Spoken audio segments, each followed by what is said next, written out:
Okay, welcome back, shooters. Hope everybody's having a fantastic weekend. We are very excited for today's episode. I really hope I did my OBS homework there, and it turned out that you guys could hear our beautiful intro music, which gives you a clue to who our guest is. None other than our good friend from Ireland, Chris O'Reilly. Chris, how are you doing today? JD, it's a pleasure. I'm here on a Saturday night. Going to talk some handball, drink some beer. Happy days. You think we're going to talk handball? That's a joke Oh, on you. no. That's good. And as always, squeeze some handball in there. I think we can find some time for that. Well, thank you for sacrificing your Saturday evening. You know, Saturdays are for the boys, so glad you could spend it with us. Absolutely. But as always, I'm joined with my good friend Joseph. Joey, how are we doing today? Stupendous. I'm thrilled to have Chris. I'm so used to hearing his voice on YouTube videos and the podcast, and it's a little bit surreal to think that we are interfacing somewhat in person. So thank you for coming on, Chris. Hope you're ready to spend the next 3.5 hours talking. Yeah. I've got nothing else to do.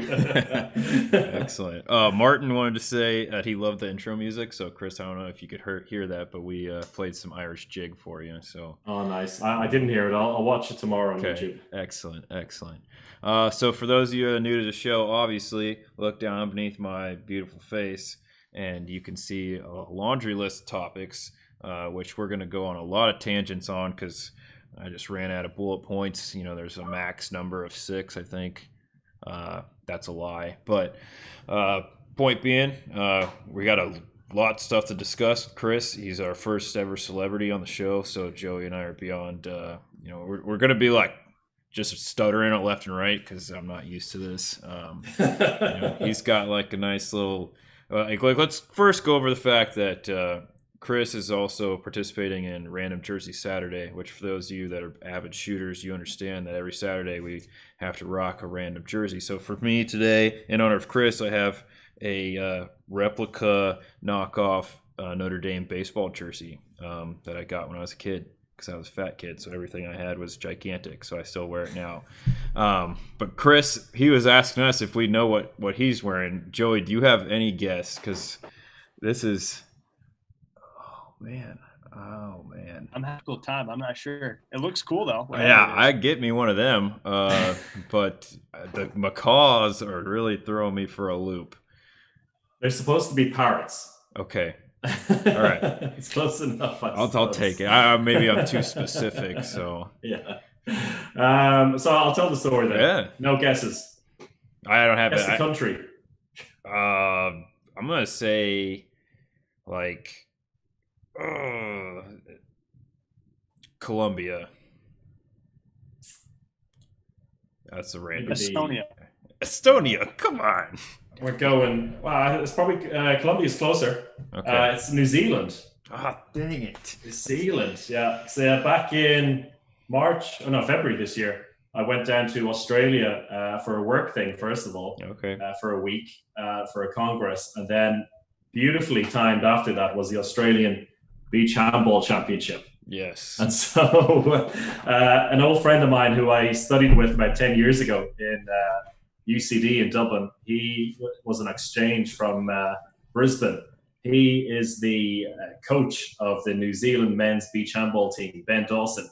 I told him I was going to be in the country, and he was like, the championship is on at this time. You're going to play with the Wellington Pirates as nice. the club team who are playing in the championship. And so, yeah, went down to Gold Coast to play with them. It was an amazing weekend, like 4 days of beach handball, beautiful sun. Like the water at like 2:00 in the morning was still amazing, as I can attest to after a few social evenings. Yeah. And just a great bunch of guys and girls, not just from the Wellington team, but everyone in Australian and New Zealand beach handball. So yeah, I thought I would rock this. I was looking through my wardrobe. It's like, what's the most random thing I can find? Yes. This is excellent. This is it.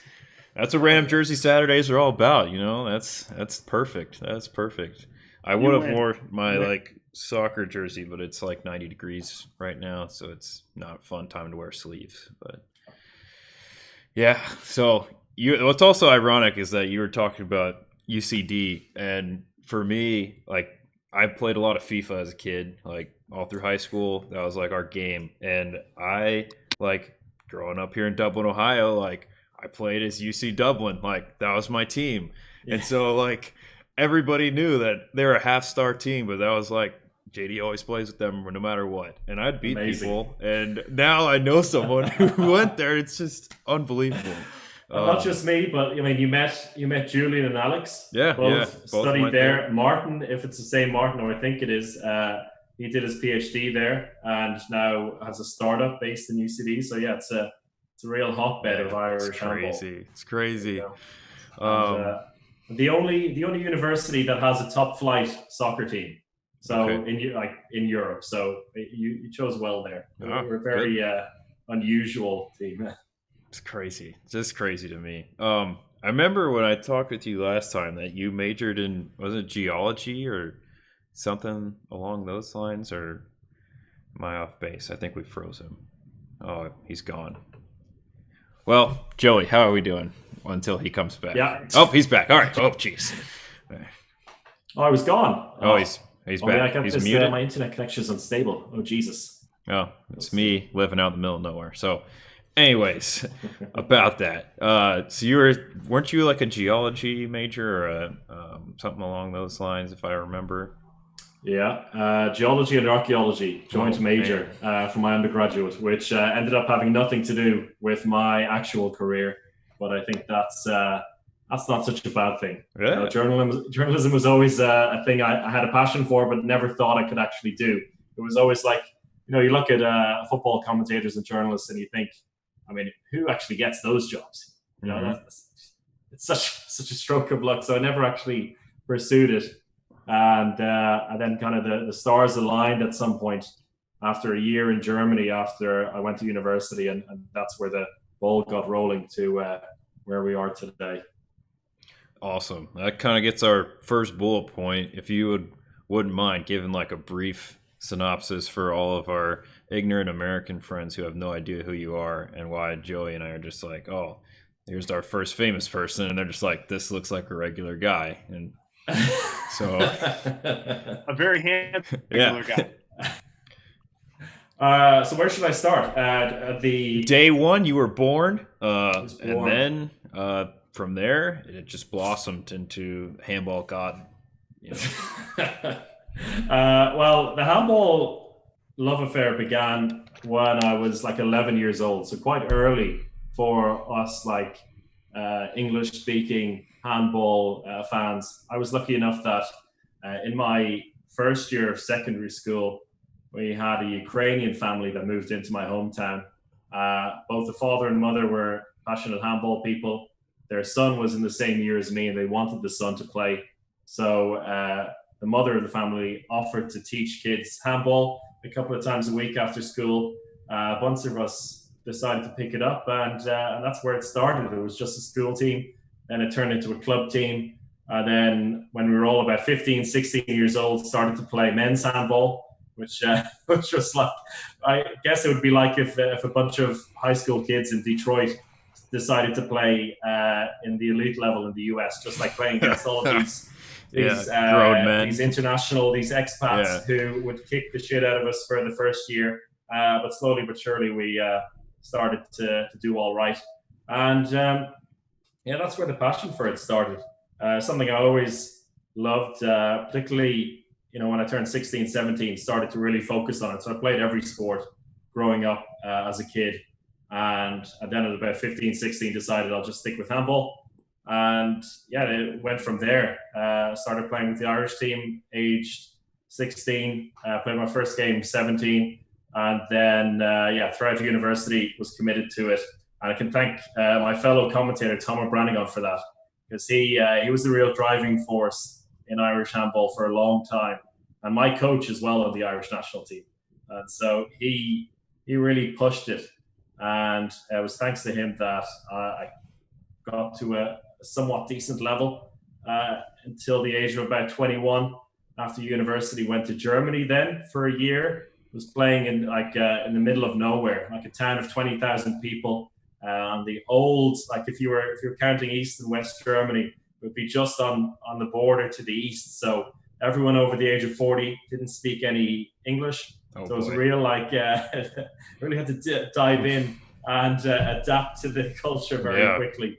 But that turned out to be a great thing for me, because after a year there, my German was quite good, and that was a big advantage for me when I ended up applying for a job at the EHF at age 22 in their media department as basically an editor and social media responsible. Having German was a big advantage there, as well as my kind of passion and kind of doing journalism on the side, and then the handball knowledge. So that's when I started working for the EHF.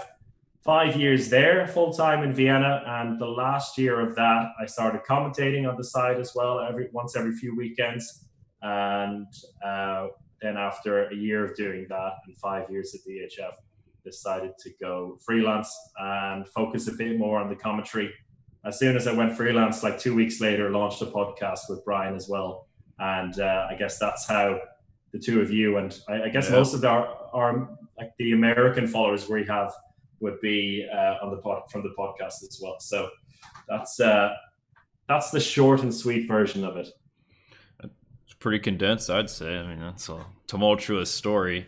How, for me, I want to know more about, like, how did you get into the commentating side? Because that's something that I know you and I have talked about Americans needing more games and English commentary, and I just feel like we got people here that want to get involved, but it's like, we'd have to either fly them over for European matches or just have them practice on American matches and things like that. And I just don't know how did you, as coming from a non-handball powerhouse country, kind of take the reins on that? Well, we had when I was at the EHF, we had, I think it was maybe bi-weekly, or maybe it depended on what was happening during the season. But we used to have this thing called a hangout, handball hangout on Google Hangouts, which John Ryan was on it a couple of times. Would imagine. And we used to set that up. We used to set that up. Myself and Thomas Schoeneich, who's now the head of the EHF media department, he used to host it most of the time, and I'd just be setting it up in the background. Like getting the guests on. He would do the hosting, and then at one point he went on parental leave. I took over the reins there, and someone from the EHF marketing media department realized that I had a pretty decent voice for this kind of thing, and offered me to give it a go. And so a few weeks before, it was like, these last 16 playoffs in the Champions League, so where they decide which teams from Group C and D would go into the last 16. Yep. Really, I mean, nothing matches in the grand scale of things. I was offered to do those games. So I did 3 of those 4 games from a studio in Vienna. So my first commentary duty was not a test. It was like straight into it. Get it. And get in, doing my homework on Motor Zaporozhye. And I don't know how you pronounce the name so crisply. Like, geez. It's that Ukrainian connection. It comes full circle there. Yeah, exactly. Exactly. And that's so did a test for those, and then the following season then started doing like a split shift with Tom, who wanted to take a step back a bit because he was doing literally every single game non-stop, 20 weekends a season. So me, him, and another commentator who's not involved so much anymore, Dave Brigazzi, who lives in Germany but also is Irish originally. So we split it 3 ways, and then after that I left the EHF full-time and started working as a commentator a bit more with them, and basically splitting 50-50 or maybe a bit more on my side with Tom. Interesting. So it was a bit of chance, but I mean, the fact that I was working for the EHF full time in the media department helped. I mean, that was my exposure to it in the first place, and so for me, despite falling into this world a bit randomly, it was kind of a natural progression in the end, because there is no step-by-step formula into becoming a commentator. Not so much for any sport, but particularly for handball, I'd say. Yeah. I mean, the names and the team names, like, holy cow. Oh, John Ryan, I think, has entered the chat. He said, greatest prediction in handball history, 2014 Final Four. All 4 participants and champion correctly predicted before the season started. So that was on, I think, one of the very first Hangouts. That's what he's referring to. Yeah. And he was wearing his Flensburg hat, and yeah, he predicted that Flensburg would win. When even up to the day before the competition began, nobody gave him a chance. So fair play to John there. That's like when you got to go Bill Murray style and just all in and get the big bucks on Leicester, baby. So yeah. But Joey, what do you got? I could go on. I'm ready, like chomping at the bit. So I don't want to steal the show. What's your favorite game you ever commented?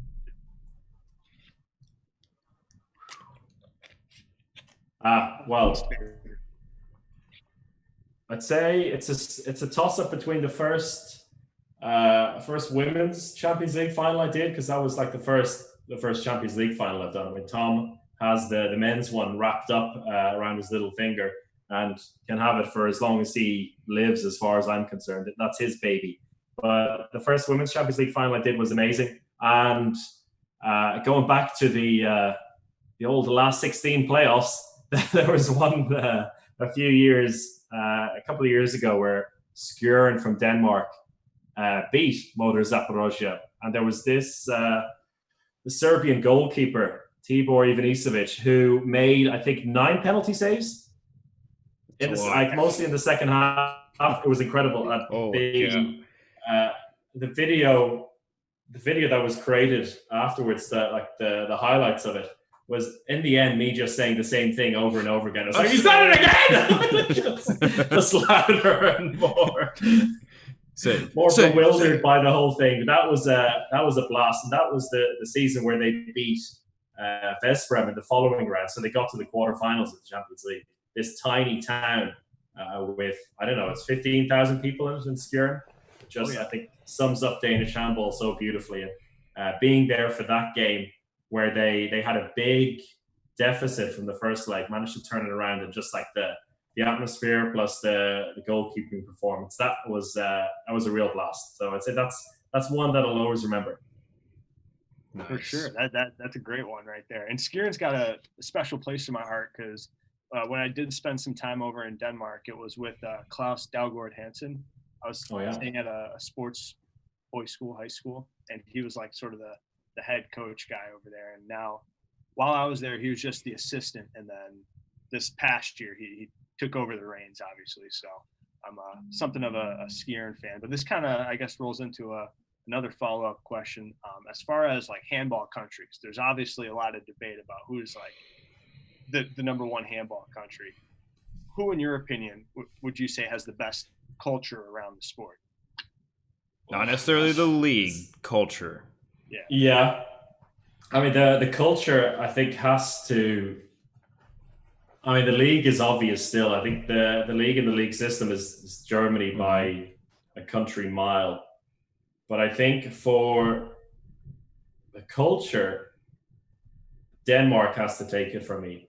First of all, because they just love the sport like no other country does. I think when it comes to, not just when their teams are doing well, but I mean, nonstop dedication to it. And like I said about Skjern, with this town of 15,000, it reminds me a lot of Gaelic games in Ireland. So you have Gaelic football and hurling teams where every single parish, every single small village has their team. It's pretty much the same with handball in Denmark. And it's maybe particularly the case with handball in Denmark, because you don't really have the massive teams in the major cities. But in every single village and larger town, smaller town, you have a big team. They have a big passion for men's and women's handball, pretty much to the same extent. The coverage of it is unbelievable. So not only, I mean, a great example is when they had the World Championship in Germany and Denmark, and literally they filled every single hour of the day on Danish TV with handball. I mean, it's not just highlights and live coverage, it's then people in the studio talking. In the same way you'd get with maybe college sports in the US or football in England. And I remember the day after they won the World Championship, in being in hurling, and just like the morning breakfast show was just like kids and their parents like who talking about the win the previous night against Norway. And then you have the World Championship for women later that year, and Danish TV are there, not just covering Denmark, but they have a studio in every single hall covering all of the other groups, and that's in Japan.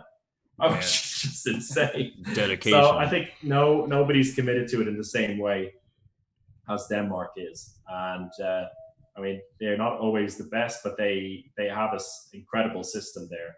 And the clubs will always be looked after. The players will always be produced. And they may not always reach the same levels as, say, German clubs or French clubs, but it really shows in the national side of things. And yeah, got a lot of time for Danish handball.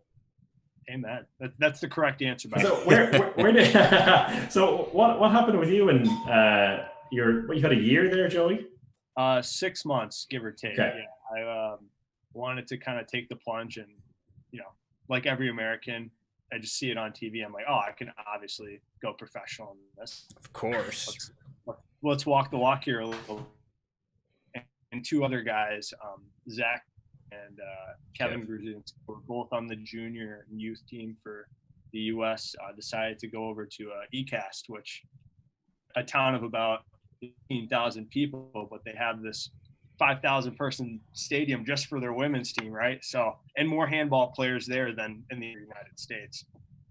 So that was an incredible experience, and it happened to be over like during the World Championship. And actually, it's kind of a gut-wrenching story I've told a few times. I feel like we've told this story like 6 times on 7 of our episodes. And it's more painful every time I tell it. So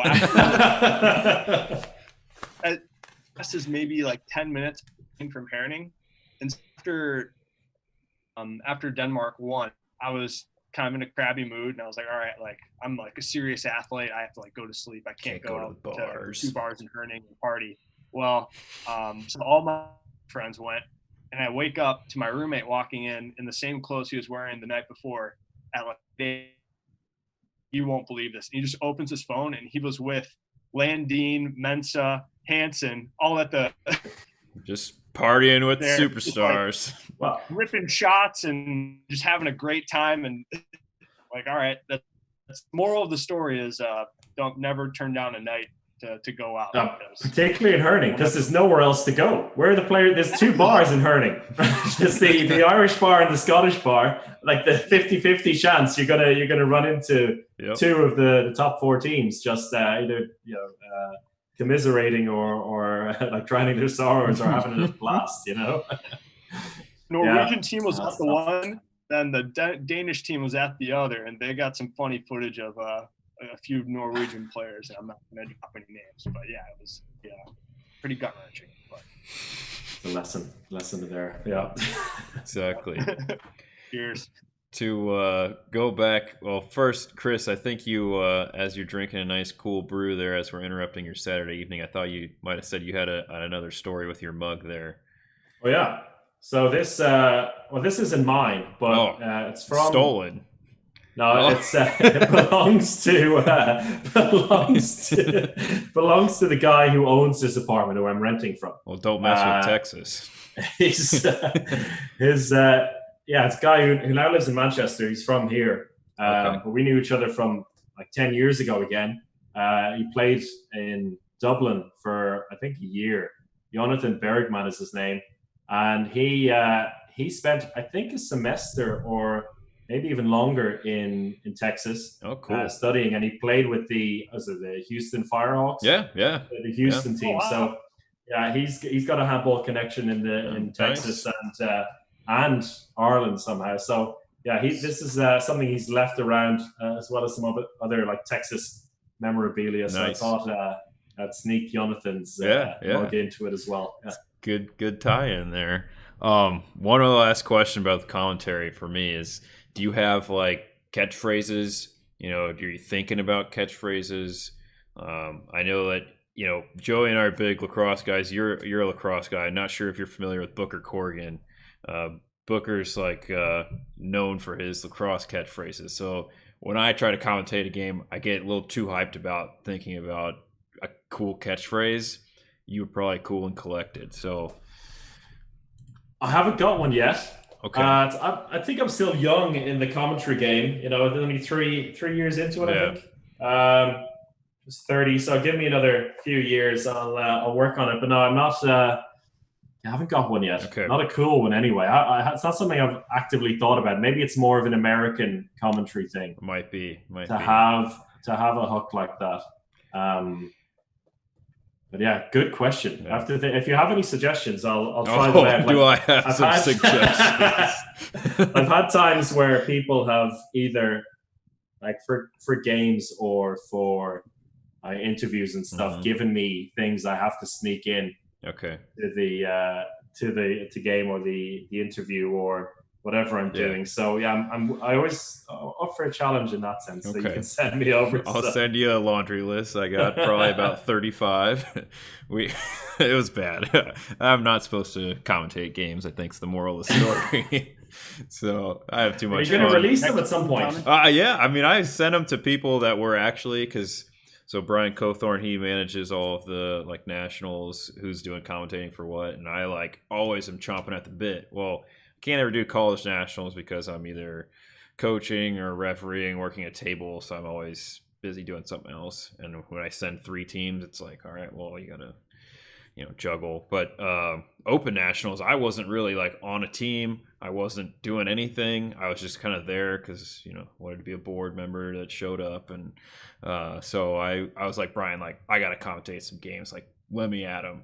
And so it was Memorial Day. I had a Star Spangled Banner suit. It was like a red pants with a blue and white striped polo or a blazer and then a American flag tie. I was ready to go. I wore it for the commentating the games, and I commentated one game, and it's me and Brian, and I tried to sneak as many of my little catchphrases in there as possible. But I don't want to steal like Booker's because he's got a lot of good ones. Like look at that kid. He's got 10,000 volts of don't be afraid to ride the lightning, and not you, fat Jesus, and all these other like just that don't make any sense, but they're it gets a laugh out of me. So we'll work on a list. We'll give you some there. tips. Yeah, because you're the professional and we're just 2 guys in our basements. So Joey's not in a basement. So. Right, nothing's confirmed for next season yet. I don't know if I've got a job. So we'll see. We'll see. Maybe they've been going behind my back and going to you, JD. I don't know. That'll be the day. This could be the big reveal at the end of this. Like the complete setup. No, nothing's. I think. Nothing's set in stone yet.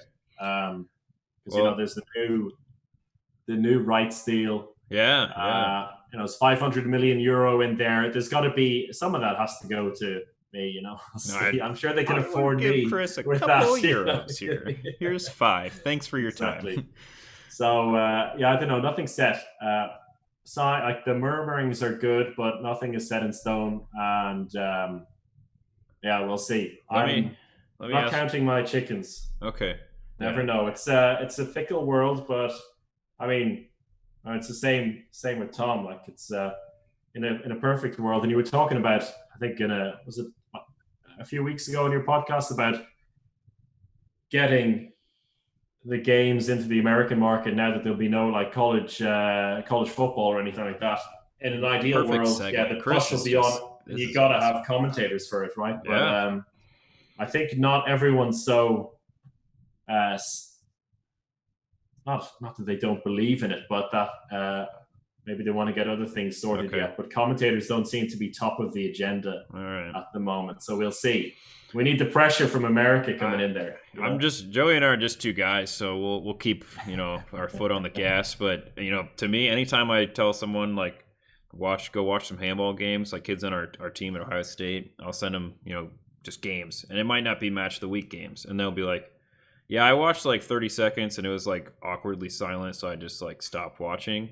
And I was like, those were like 2 really good teams, but just mute it or just I don't care, just watch the handball. And they're like, well, like, I want to get into the game. And I was like, yeah, it's a good point. And I've had other people that have told me that, like non-handball people, that when they try to watch games, I'm like, you got to specifically watch match of the week games. And so we lose some traction there. But I think it's the context of everything as well. It's not just, you're turning something on and it's a bunch of guys running around on a good day, completely packed arena. You hear the crowd, but that's not always the case. Right. And you need a bit of context there to purvey the emotion. I would even rather have the local commentators on if possible. Yeah. And it's something like I've spoken to the colleagues about before, and everyone kind of agrees in principle. I don't know if it's a rights thing, but I mean, I would love to get the Macedonian or the French commentators. Particularly the French guys are amazing, but because you actually get the excitement then. Right, it's not just the crowd can be excited or whatever, the players in the bench, but even if you don't understand what's happening, when the commentator's voice is raising and he actually is building towards something, you'll turn your head and watch. Yep. So and honestly, for me, it adds to the experience of like, this is an underground like European thing. Even when you and Tom commentate, like I can understand what's going on, but there's still a little bit of that sweet velvety brogue that adds something to the experience for me. So it's almost better if you get the Spanish or the French commentators going. But a little bit of a transition here as far as growing the game in the United States. Personally, I think the best, most effective way is to show these professional handball matches with professionals like yourself commentating. But I was just curious, what do you think it's going to take to get handball to at least grow a little bit in both the U.S. and Ireland? Oh, well, I think there's about 3 minutes question. left on this before the halftime. Do you want to hit the halftime now? Because we could hit the halftime and come right back with that. That's probably not a bad idea. Oh, we could start. I mean, where do you start? If I knew the answer to that, it might be already big in Ireland. But I think with it's a great time right now for our sport and for all sports that are not part of the mainstream. Like when we were growing up, just think about the sports that we were forced to watch because that's the only choice you had on TV. And like great examples of that in the Ireland and UK is like snooker and darts, like forced onto you. You don't have a choice. Really? Like that's what would sell on like BBC and the early days of Sky Sports. Come in the UK.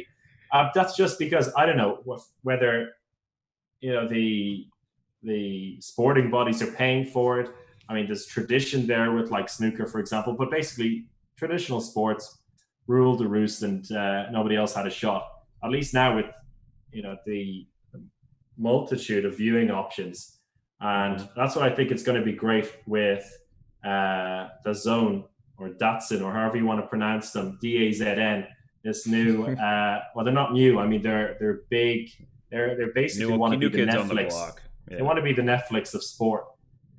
They've already done a good job in Germany and Switzerland and Austria, and they've expanded to like Canada and Japan as well. They spent like $1 billion on boxing in the US as well, so they're going big. And I think that naturally people are already exposing themselves to other sports on other platforms that are not just on normal TV. I mean, I don't watch normal cable or whatever traditional TV anymore. I'm streaming everything. Mm-hmm. And so, I think that it's given us a great opportunity to grow the sport. And I think you just have to you have to give it context. And that's where I think commentators are a big part in that, not just during the game, but also having like pre-match studio stuff, halftime analysis, post-match analysis is so big. And we just don't have that at the moment. But I mean, you need people to tune in for a reason.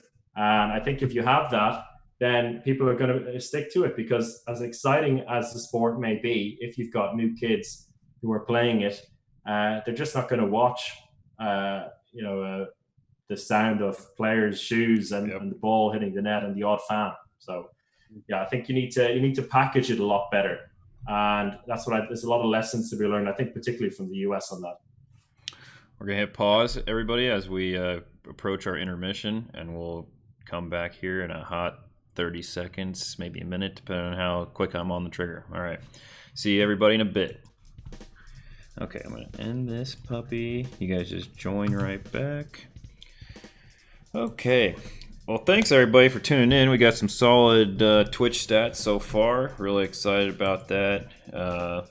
if you got any questions for Chris, feel free to shoot them away in the chat, or I'll read anything, literally anything. Whatever you put on that teleprompter, I'll read it. We're very thankful for our pseudo unofficial sponsor, Theramu, for all your CBD needs. They're big supporters of the butterfly children. Those are children that are living a very difficult life with a rare skin disorder. We'd also like to thank our good friends at KT Tape. I'm wearing my KT Tape on my back right now. Anytime I'm doing some physical activity, I'm always rocking the KT Tape. It gets me through the day and helps my mobility. If you're looking to pick up some KT Tape, let me know. I can send you some, or you can go to your local Dick's Sporting Goods or Amazon or wherever you buy your Kinesio tape. While we wait here for Chris and Joey to get back, I just want to say thank you again, and please go check out Chris's podcast, the Uniformed Handball Hour, where he's joined by Dr. Brian Campion and Alex Kulesh, some fellow Irishmen. And they do a fantastic job. They're a lot more professionalized than Joey and I, but Joey and I, we do everything live. We're like Bill O'Reilly. We'll do it live. So anyways, CJ just realized that Chris is from Handball Hour, so it only took you half an hour, CJ. So all right, everybody's back, so we'll get back to the action here. Okay, so Chris just kind of summed up his thoughts on creating a packaged operation for promoting the game from a media standpoint, the impact of the DAZN deal as well. And I know that Joey, he wants to. Joey's Mr. Handball USA, trying to change the course of the narrative there a little bit. So we're always looking for the next big ticket on how we can help take things to another level. And I know that when I was over in Ireland in October, Chris, that your guys, the Tri-Nations tournament that we played in, that was a real eye-opening experience for me. That I feel like the situation in Ireland and the situation in the U.S. are very similar, except for the fact that the U.S. has a much larger population of people.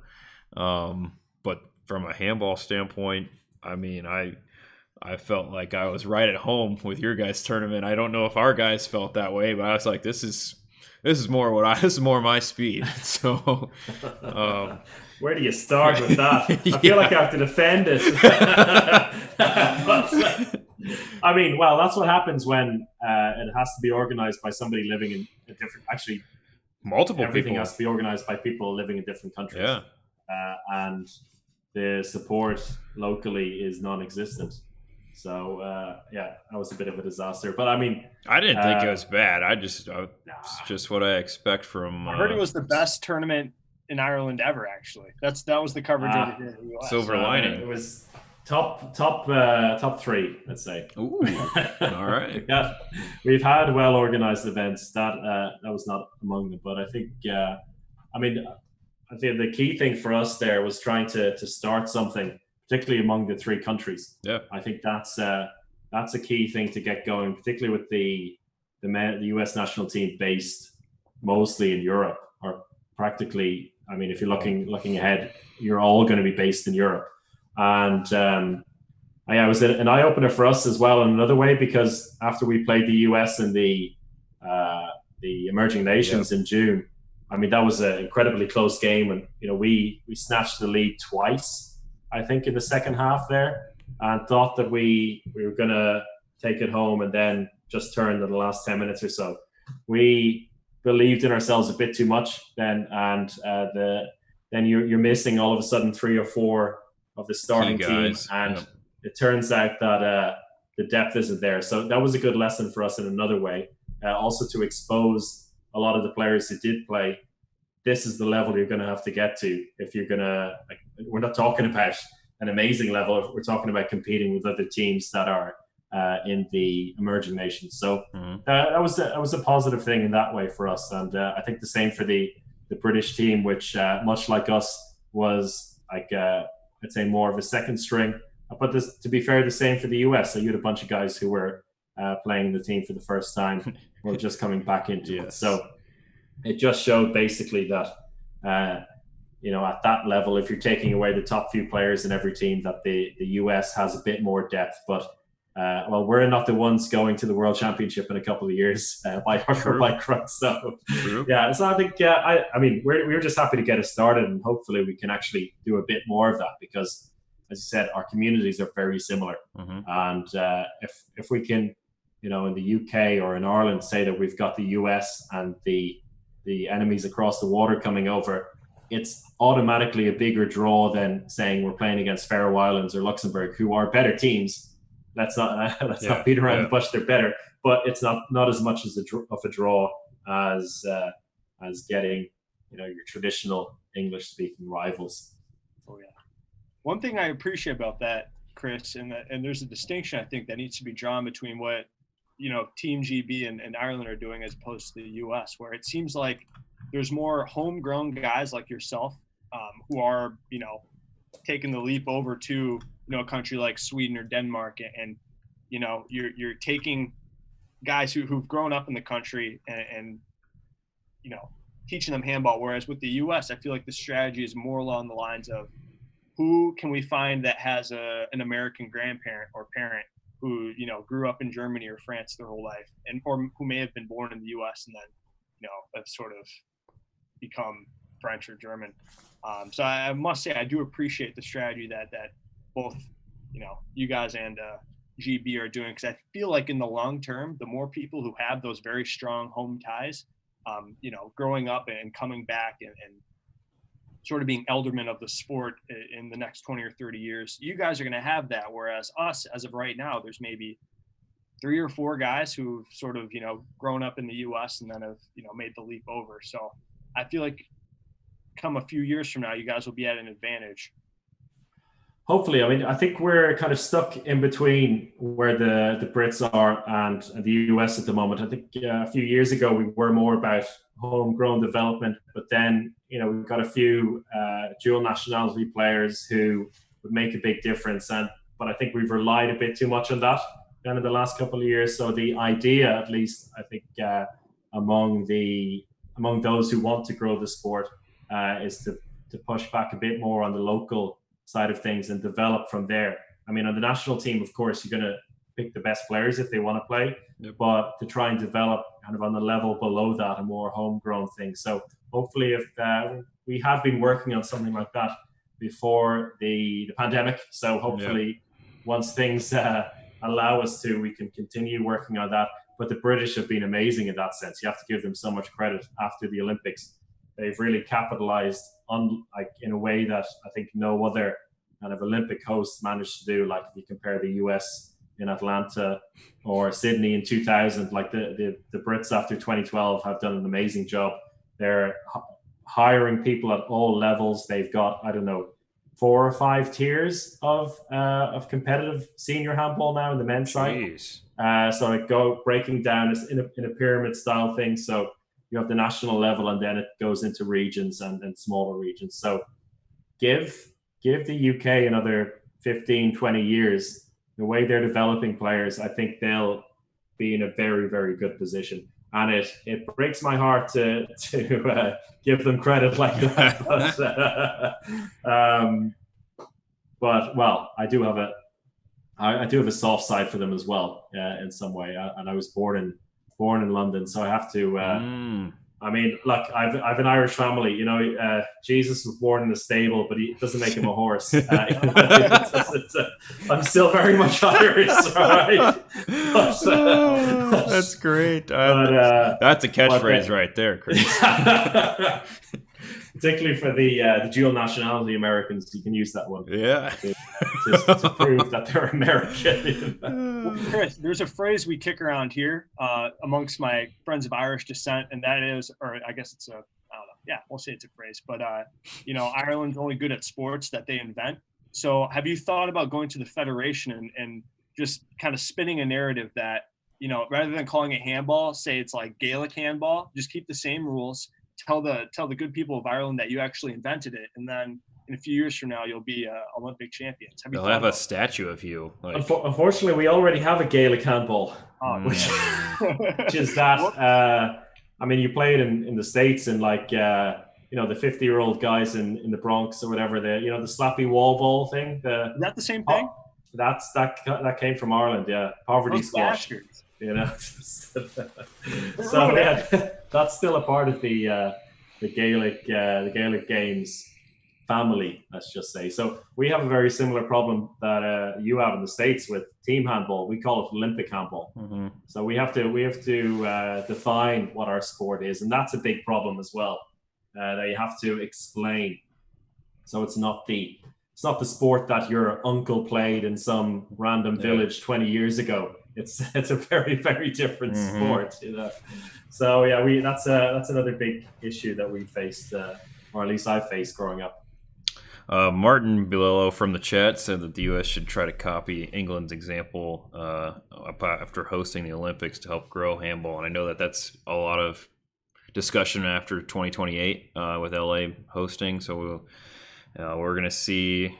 Hopefully that's what these ambassadors are working towards, helping lay some groundwork so that way we can really capitalize off of that. Because as you mentioned in 96 after Atlanta, there was a lot of money dumped into like the Atlanta Boys and Girls Clubs and youth development. It didn't. There was some activity. There was, you can check out John Ryan's Team Handball Graveyard for all the teams that have since died in the Southeastern Georgia Collegiate Association or some made-up conference, but all those teams that were made died soon thereafter. Yeah, it's very, very interesting, and I think what England has done very well recently is when the pandemic hit, all those webinars they had. I was on quite a few of them, and some of them it's nice. So I was also on some webinars for the North and South American Confederation, like Pan Am kind of region coaching courses. And it was tough because we had a translator. Translator was always behind on the slides. It wasn't as clean and crisp. So it was kind of difficult for me because I didn't speak Spanish. So I was catching every fifth word kind of thing. So it was very tough. And having the English courses, a lot of them were really nice, and they had a lot of nice guests on as well. So it was very well done. I feel like that's, if we did that in the U.S., our population of handball people, it's not big enough to warrant that. I don't want to say we should steal everything from England, but it's something that I hope that a lot of the U.S. group that actually is passionate about learning and improving their handball took notice of. But yeah. So moving along, Joe, you got any more questions? I feel like we got a lot of stuff to cover, and I don't want to have Chris's entire Saturday night eaten up by just hanging out with us. There is no more Saturday night, boys. Okay. I'm with you. All right. I'm here. 3 a.m. 3 a.m.'s coming. It's 3 a.m. I must be lonely here. Say, Chris, baby. so you're living in Sweden right now. Why, and what's that experience like? What are you doing there? Walk us through that. Well, when I was deciding to leave the EHF, I wanted to and go freelance. I wanted to have a brand new start and try somewhere new. I was 5 years in Vienna, a year before that in Germany. So I had enough of the kind of the Germanic speaking region for a little bit. I wanted to try something else. And Scandinavia had always appealed to me as just somewhere to try, not just for handball, but just the standard of living and the way of living as well. So I thought as a freelancer would be a good place to base myself. Particularly in the end, Gothenburg is quite central in Scandinavia. You've got Oslo 3 to 4 hours to the north. You've got Stockholm 3 hours to the east, and you've got Copenhagen 3 hours to the south. So getting around Scandinavia is quite easy. Flying into Central Europe is not that difficult as well. So commentary wise, it's quite good. And I thought about a few different places to try, and in the end, when I decided on Sweden, it was either like Stockholm or Gothenburg. And people always said to me, Gothenburg's a more social city. You get to meet people a bit easier. A lot more people go out and do things all the time. maybe a bit more cultural, and it's easier to kind of make a mark. So I said I'd give it a go. And well, it's been over 2 years now. And for the most part, I've just spent it traveling. But thanks to the pandemic, I've actually spent some proper time here now. So I'm settling in a bit more, which has been nice. And thanks, Corona. To be fair, Sweden's been a good place to live during this time because the regulations and the restrictions have been quite light. And in Gothenburg, the numbers haven't been that bad. Sweden, I think, is getting a bit of a bad rap, but it's mostly, I would say, in the Stockholm region. So far away from me, you know. So yeah, it's been a nice place to get to settle into, and the handball is just amazing as well. I mean, it's incredible. I think here you can go down to Scandinavium. You can go to that's like right beside where I used to train. Like level wise, I think you've got in the Gothenburg and the wider region 8 different leagues, like tiers of handball to play in. Like up from the very top, there's a few teams in the highest level, right down to Division 6, where it's like just, you know, recreational, a bunch of guys who don't maybe go to training once a week, play football, like soccer, and then would play in the weekend. So there's literally everything. And I've played in a few different leagues now. Hopefully this season we'll play in Division 1, which is the 3rd tier in Sweden. So it's like 3 to 4 times a week training and matches. It's been difficult to go that high in the past because work has always, like, for the most part, been weekends. Sport is on the weekends, so you commentate or you write or you edit on the weekends. But the Champions League switching to Wednesday, Thursday for the men, at least this season, means my weekends should be a bit more open, and I'll be able to go around half of Sweden chasing 21-year-old men around who are much fitter. Handball player. That's the challenge. But I'm committed. I want to give it a good go in that sense, and like try to play at a decent level for the next few years. What's the name of your team? Varta is the team. It's the pride of Hisingen, which is like the northern part of the city. It's technically an island, but it's basically half of Gothenburg. And started more training with them last season. I didn't do too much playing with work and travel, but I was training with them last season, and so I'll give it a proper go with them this coming season. So yeah, I'm looking forward to that. We had like pre-season training in May and early June, so like we could still train during the early days of the pandemic and can now still, and then next month we'll start proper pre-season training. So yeah, looking forward to that. Good. What does it take to get a Chris O'Reilly jersey for that club? Well, there'll be no names on them, but all right. I mean, I can send you one. I know Joey tried to send me some Detroit kit, which post office said was a no-go. But maybe next time I come over, we'll do a jersey swap. Okay. And then you can print the name on yourself. And just that'll work. That'll work for me. Like, I got this from this famous guy. They're like, oh, sure you did, JD. You just made it yourself.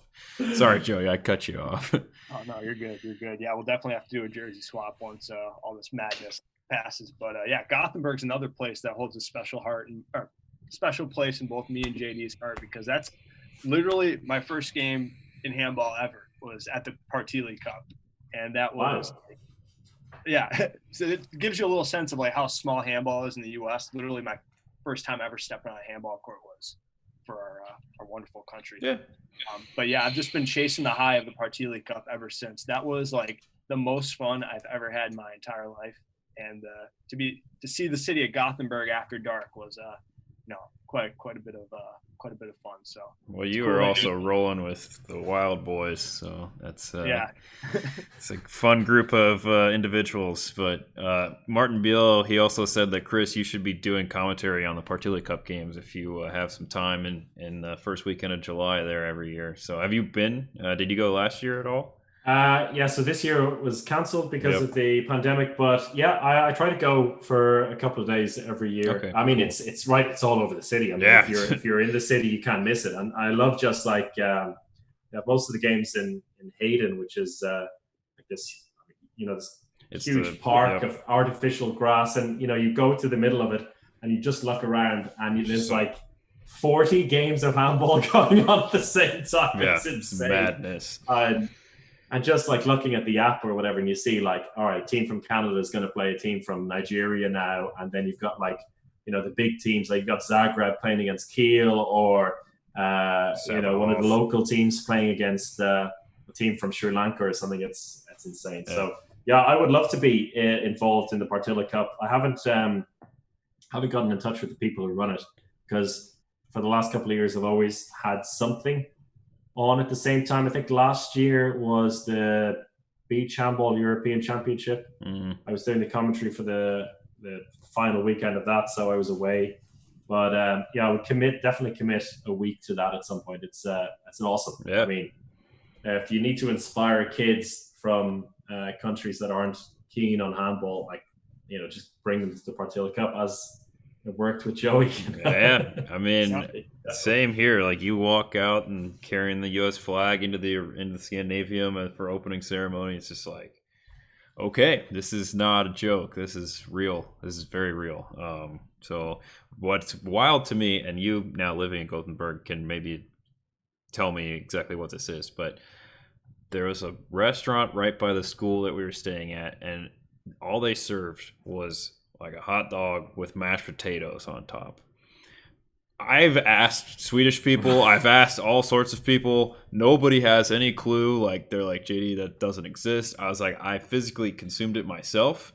I don't know if it's a Swedish thing. So I'm just trying to figure out if you've ever had that. Yeah, I mean, some kind of sausage and mash is, I would say, it's in a bun. I should clarify. In a bun. All right. It's in a bun. It's a bun, hot dogs, some kind of sausage, mashed potatoes, and then you would still put some condiments on top. It was all good carbs. I mean, I liked it, but it was just these. This doesn't go together. So, I don't know if it. I mean, it sounds like it could be. It sounds like a kind of traditional kids meal or something. Okay. Something easy that I'm a small child. Eat, so. But I think as a specialty like Swedish cuisine, I don't think it fits. Okay, if you find it, give it a shot. Maybe like a Saturday night food, if you know what I mean. So give that a go. Yeah, exactly. Okay, what else we got on our list that we haven't covered yet? Oh, Joey wanted to touch upon our Irish All-Star team that we did from one of our earlier episodes. So I wasn't prepared and didn't. I'll be quick. Well, what were your thoughts? Yeah. Did you have any thoughts? Did you watch the episode? You can say no. I'm trying to remember. I mean, there was one cartoon character which I have no idea who it was. Lucky Charms. Well, I know of the Lucky Charm. I mean, that's not I think it's too full of sugar to consume in Europe. I don't think it passes the health and safety regulations in Europe. But my exposure to American culture has made me understand it's a thing. It's just marshmallows. Yeah. Who else you got in there? I think Conor McGregor was in one of yours. He's I mean, he'd make a good line player, defensive specialist, that's for sure. Well, he's I had him at right wing. He's a lefty as well. I had him at right wing because he's only like 5'5", 5'6". Fair. So I had him at right wing, and I had. He's fast. He's left-handed. I had Liam Neeson as my defensive specialist because who's gonna get by Liam Neeson? He will find you and he will kill you. Marco from Tripollo. Anyway, sorry. Who else did you have in there? I mean, Joey, you said you had James Joyce as the coach, I think, right? Yep, I'm intimately familiar with him after which is where I struggle because I had Patches O'Houlihan as the coach because I'm like, that's the most logical coach that I can think of. But I think we both had Bono. I had Bono, I think, at left wing. I had some rugby guy at left back. Paul Massive. O'Connell. Yeah, that guy. He was He is a beast. gigantic. Yeah. And I had Greg Best, something Best. The soccer. He's a George Best. George Best. Okay. Yes, yeah. He's a playmaker, that's for sure. He's a genius. Well, he was a genius. Okay. So I had him as center field, back. so, yeah. Who else? I mean, we got a lot of good athletes that we could choose from. I mean, you could put rugby players in there for the heavyweight aspect. Roy Keane would be a good one as well. He's the former Irish football captain. I think he was quite popular, and yeah, he's a bit of a hard nut as well. If we're talking proper celebrities, I put Shane Lowry at pivot just for a golf toss out, big boy down low. Kind of reminded me. I think, Joey, you tweeted out a couple weeks ago about what European players would make good American football players, and I had whoever the pivot from Iceland is, that guy. He's a tank, man. He looks just like a guard. Like, I'd put him at both guard, center, left guard, right guard, and center. I don't remember what his name is, but he was a big boy. I'm not sure Shane Lowry could manage the physical full court, movement, to be honest. Yes. I mean, he's got the power and precision, but I'm not sure he'd manage 60 minutes. That's Rory McIlroy put in there instead. He's a bit more of an athlete, isn't he? And arguably a much better golfer. So if we need a golf inclusion in there, let's put Rory McIlroy. But yeah, I mean, if you want technically a celebrity is Tom O'Branigan. He is a TV personality in Ireland. Okay, all right. Particularly in the 90s and the 2000s, and Irish language TV as well. So, I mean, he wouldn't break the States, but he's a triple threat. He can play handball. He's a good TV personality. He can sing as well. I think he showed on Twitter recently. And he was a playmaker back in the day as well. So a very good playmaker as well before his knees gave up on him. So I put him in there. All right. Hell yeah. Excellent. Besides that, Chris, I'm interested to get your thoughts on, we're all joking aside, this is kind of fun little thing to do, but it seems like a big part of, handball in the U.S. is like just comparing it to other sports, and just sort of the attitude that, and our national team coach a few years ago was guilty of this, of just saying, you take any basketball player, you take any football player, and automatic gold medal, like no chance.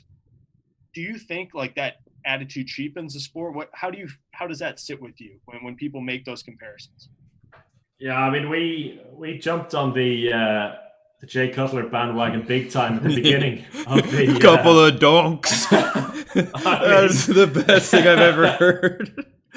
We were lucky enough that the videos we tweeted managed to pick up. So we accidentally ended up on all these networks. I think you were on ESPN. I think you were on ESPN our tweets. So, but then after about we decided in our own WhatsApp group, we were like, okay, we're gonna actually stop. It gets to a certain point, it's funny, and then I think we were coming near the end of that point. We were like, okay, before we look like idiots or just look bitter, we'll talk about it on one podcast. We'll tweet all this stuff out, and then we just ignore it forever, basically. And that's what we did, because it does cheapen the sport. And I think the tone of Alex and Brian as well displayed that quite well. I mean, it wasn't so much anger or anything, but it was more like, Jesus, lads, is this really the approach? I think it does to an extent cheapen it. Every now and then it builds up a bit of momentum, particularly in the States when, around the Olympics time, or in this odd case with Jay Cutler, it gets exposure. But I mean, I could see you, Joey, on Twitter. You're just fighting a losing battle, with all of these people. Yes. Just trying to. Who I want to die on. Exactly. But you can let it. I think you can let it happen because it gives the sport exposure.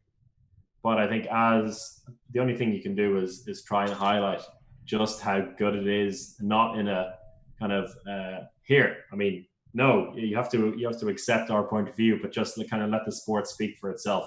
And for the vast majority of at least the European world, and South America as well, North Africa, it does speak for itself. And I think it will eventually in the US as well. Such a difficult thing in the US with so many sports to compete against, but you see other sports breaking in. I mean, I think as we're speaking now, the Premier League lacrosse is opening its new season. And they've done an amazing job. Like Paul Rabel has built something incredible there. Just one guy and his brother, man. It's crazy. Exactly. So they've kind of repackaged the sport as well. I mean, you look at that, they have the soccer sleeves, and it all of a sudden looks better. I mean, if you thought about lacrosse in the past, and it's all pennies and the big jerseys. I mean, that's what people accepted, but you slimline it all of a sudden, and it looks good, and the players actually look like athletes. Where it wasn't always the case when you have the big jerseys and the big pads underneath. Now everything is slimlined. Except for who's that guy who's Matt Rambo. Rambo's a thick boy. He's an absolute unit.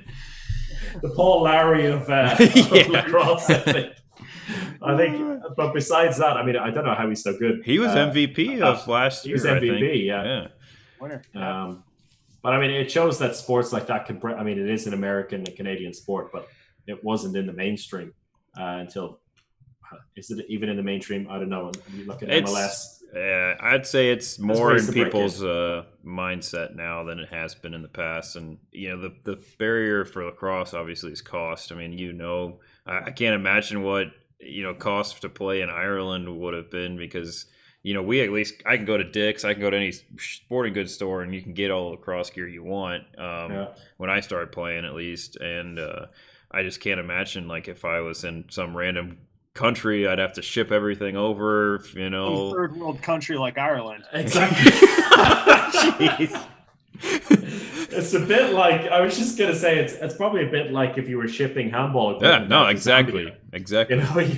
You have, I mean, in Ireland we had with lacrosse, and still have, it's all about the American connection. I mean, first of all, like you talk about Long Island is probably like where you have 70% of the Irish lacrosse community, and then all these Irish American guys who would come over, they bring like these huge bags full of shafts and balls and helmets. Like I remember my first helmet, it probably belonged in like the mid 80s, proper the real like bucket. Yeah. And then it's guys coming over on exchanges. So like you get amazing like D1 college players coming over to Ireland for half a year, and they bring stuff over and leave stuff behind as well. So I think that's how we managed it with the equipment in Ireland. But yeah, that's not the same problem with equipment in handball. I think you guys have spoken about that many times. There's many ways to skin a cat, and with handball, many ways to make it work. All you need at the end of the day is a ball. Yep, exactly. Yeah, but the PLL has done a great job both on a marketing standpoint as well. I mean, they've created almost a circus of lacrosse, basically, that they just travel around. There's no ties to any cities. It's just promoting the game. It's just, we're going to go play in random cities, and we're going to tell people we're showing up, and people will come out and watch. And, I was a season ticket holder for the Ohio Machine, and you go to those games, MLL, yeah, exactly, until they won the championship and then got cut. It's like, whatever, not important. But that's happening at the same time now, isn't it? The MLL. Right, exactly. They're competitors. So is that just being kind of downgraded to a second tier competition now? Like, where are the players going? The thing is, if you look at who's where, like I would say a lot of the top tier talent is in the PLL, but like there's still a lot of good people in the MLL, like still a lot of big names in the MLL. So it's more of just who you want your boss to be, basically. I know that a lot of contact stuff too. Like Rob Pennell, who was a very big superstar a few years ago, sort of fell off the radar because as the PLL was picking up, he had like a few years left on his contract with the MLL, so he felt like he lost a lot of ground. But now he's with the PLL, and it'll be fun to watch him. But yeah, there's the Thompson brothers, who are a couple. Yeah, they just switched. Did they? Didn't they start? They started like in a touring league as well. They didn't go to the MLL immediately right when they came out of college. Indoor as box. well. They're big box. And then there was guys. a thing called the LXM, which was like a very watered down version of the PLL, but that didn't really get the same traction as the current model. I think there's a lot of parallels between the two sports, and then I think Ireland is a good maybe warning sign for the US when you're talking about the national team and like the US handball team and the Irish lacrosse team, because we've had 50-50 splits between basically Irish based players and American based players, and to the extent that every European championship and world championship there would be a training camp, like a selection camp in New York or somewhere in the States, and one in Dublin, and they pick 50-50. They come together for a training camp a week before a world championship or European championship, and the Irish guys sit on the bench and maybe one or two. I mean, Joey and I know that. Yeah. If you had an Irish passport, it'd be. I mean, it's unfair to some. Like there's guys I grew up playing with who made a big impact, but they'd be the, maybe 2 or 3 out of the starting team would be Irish-based guys, and the rest would be guys who are playing Division 1 college or playing in the box league or playing in Canada. And so big difference. But the problem is at the local level, it hasn't grown so much. I mean, I think the league is maybe a bit smaller even than when I was playing. So that was like 10 years ago. And so, yeah, it hasn't helped. I mean, although the national team always, got to a European Championship final, always in like the top 8 to 10 in the world. So always trying to like break into the top bracket, but it doesn't help with the local level, because these guys aren't helping the sport in the country. They're helping at the highest level, but they're not building anything at the lowest level. And so you would have a fear that could be the case in the US as well. That's my biggest fear right now with handball, especially after the pandemic. Chris, you're aware of this, I'm sure, and JD especially. All these teams that are dominant for like clubs in the US as far as handball goes are all expats who are very much on the older side of things. So in the next 5 to 10 years, these guys are going to be done playing handball. And you look around to see people sort of in their 20s and younger. You can count them on one hand. It's very scary as people who care about the sport to see, oh wow, like once this generation passes, we either have to hope that there's a fresh shipment of Euros, or No, but that's the thing, is that a lot of these teams have just kept replacing them with other expats. Like, I've seen clubs that just, those guys age out, they bring another expat in, and it's just, we have college teams. It's not like there's no kids that don't know handball. Like, you have college guys that just graduate and then just stop playing handball because they're not foreigners and they can't, they're not accepted in those clubs and things like that. So, and the concept of playing a sport after college that's not professional for Americans is like you're speaking Chinese. It's like somebody. Beer league. It's got to be beer league focused. Like that's. I mean, to me, like a lot of my guys, at least, like the only way I can entice them is if it's very casual, and like then we go to these tournaments and it's like, this was not what I signed up for, JD. And then, but on the flip side, you have the same guys that are like ultra competitive, so it's getting that mesh to incorporate everybody. And we're about to jump on a commercial break here, so I guess we can. It might be a good time. Chris, do you have time for another? Yes, okay. Sure. Excellent. Like I said, I've got nowhere. It's after this, it's off the bed. So. Okay. All right. We're gonna send you sweet dreams. Okay. We're gonna transition here and come back in a hot second. Okay, folks. I hope you're enjoying our discussion here with Chris. We don't get time to talk to him a lot because he is a big famous celebrity and whatnot. So if you have any questions, like I said, feel free to send them into the chat. We're very happy to have him on, as we've said about 1,000 times now. If you got any cool sponsor ideas for us, let us know. As I've said, we're thankful for a couple of our sponsors that help pay for some of our stuff.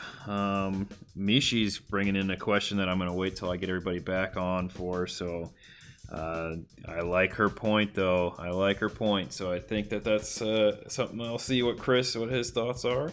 But if you got anybody else, feel free, send the questions to the chat. I will say literally anything that does not upset everyone. It's a very PG-esque podcast. Joey and I try to keep it safe for the kids. They're not joining back here, so patience, everyone. I know it's very difficult here as we sit and just look at Chris's angry face there while he's screaming at the board. Not sure where they went to. So anything, CJ, you say anything. You send it, I'll say it. Anyways, hope everybody's having a nice Saturday. Weather here in Columbus, Ohio is beautiful. It's 85 degrees, no wind, just sun beating down. So we're trying to stay inside. I got very burnt last weekend from our beach handball event, so we're trying to recover from that. I have an aloe vera plant. If you don't have your own aloe vera plant, you can cut off a stem, mush up the inside aloe and blend it, add some water, and basically create your own aloe cream. So it's nice. So as a pale, pasty individual, I burn frequently and very often use my aloe vera plant. Give me one more moment while I just continue to mumble and say random words because I have to now switch everybody's camera positionings because Chris and Joey came on at different times. Sorry. No, don't. That's my problem to deal with here. My brother is literally watching the PLL right now. Just sort of I don't know. I think you guys would appreciate that. The Whip Snakes are taking on. I'm not sure what the other team is, but isn't it like it's a repeat of the final from last year, isn't it? No, they started today. I thought they started today. No, so I mean, like but the two teams, the Whip Snakes against whoever it was, they played each other in the final last year. Redwoods won. Yeah, Redwoods. That was an awesome game. But Jesus, that was. I remember watching that. It was like 9-2 or something.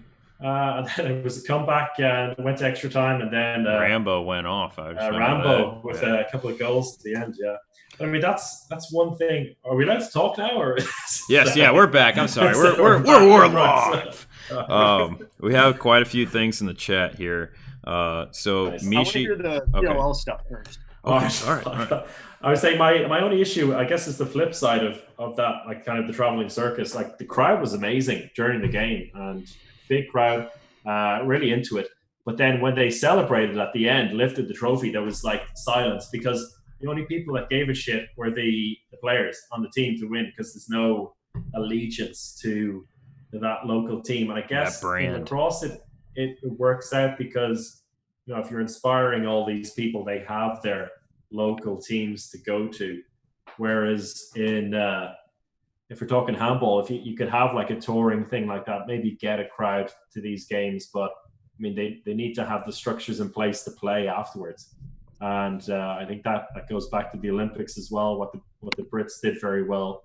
I mean, a while ago we had Taip Ramadani from Australia on the podcast, and he spoke about the Sydney Games and basically how there was all this like huge wave, like thousands of people calling up looking to play handball, but there was nothing put in place to actually so none of the calls went answered because there were no clubs set to bring these people in. So that's even after the Olympics, right after the Olympics in Sydney. Yeah, so that it was the fans were polled on it, and it was the most popular sport in the Sydney Olympics. Not talking like spectator numbers, but like enjoyment.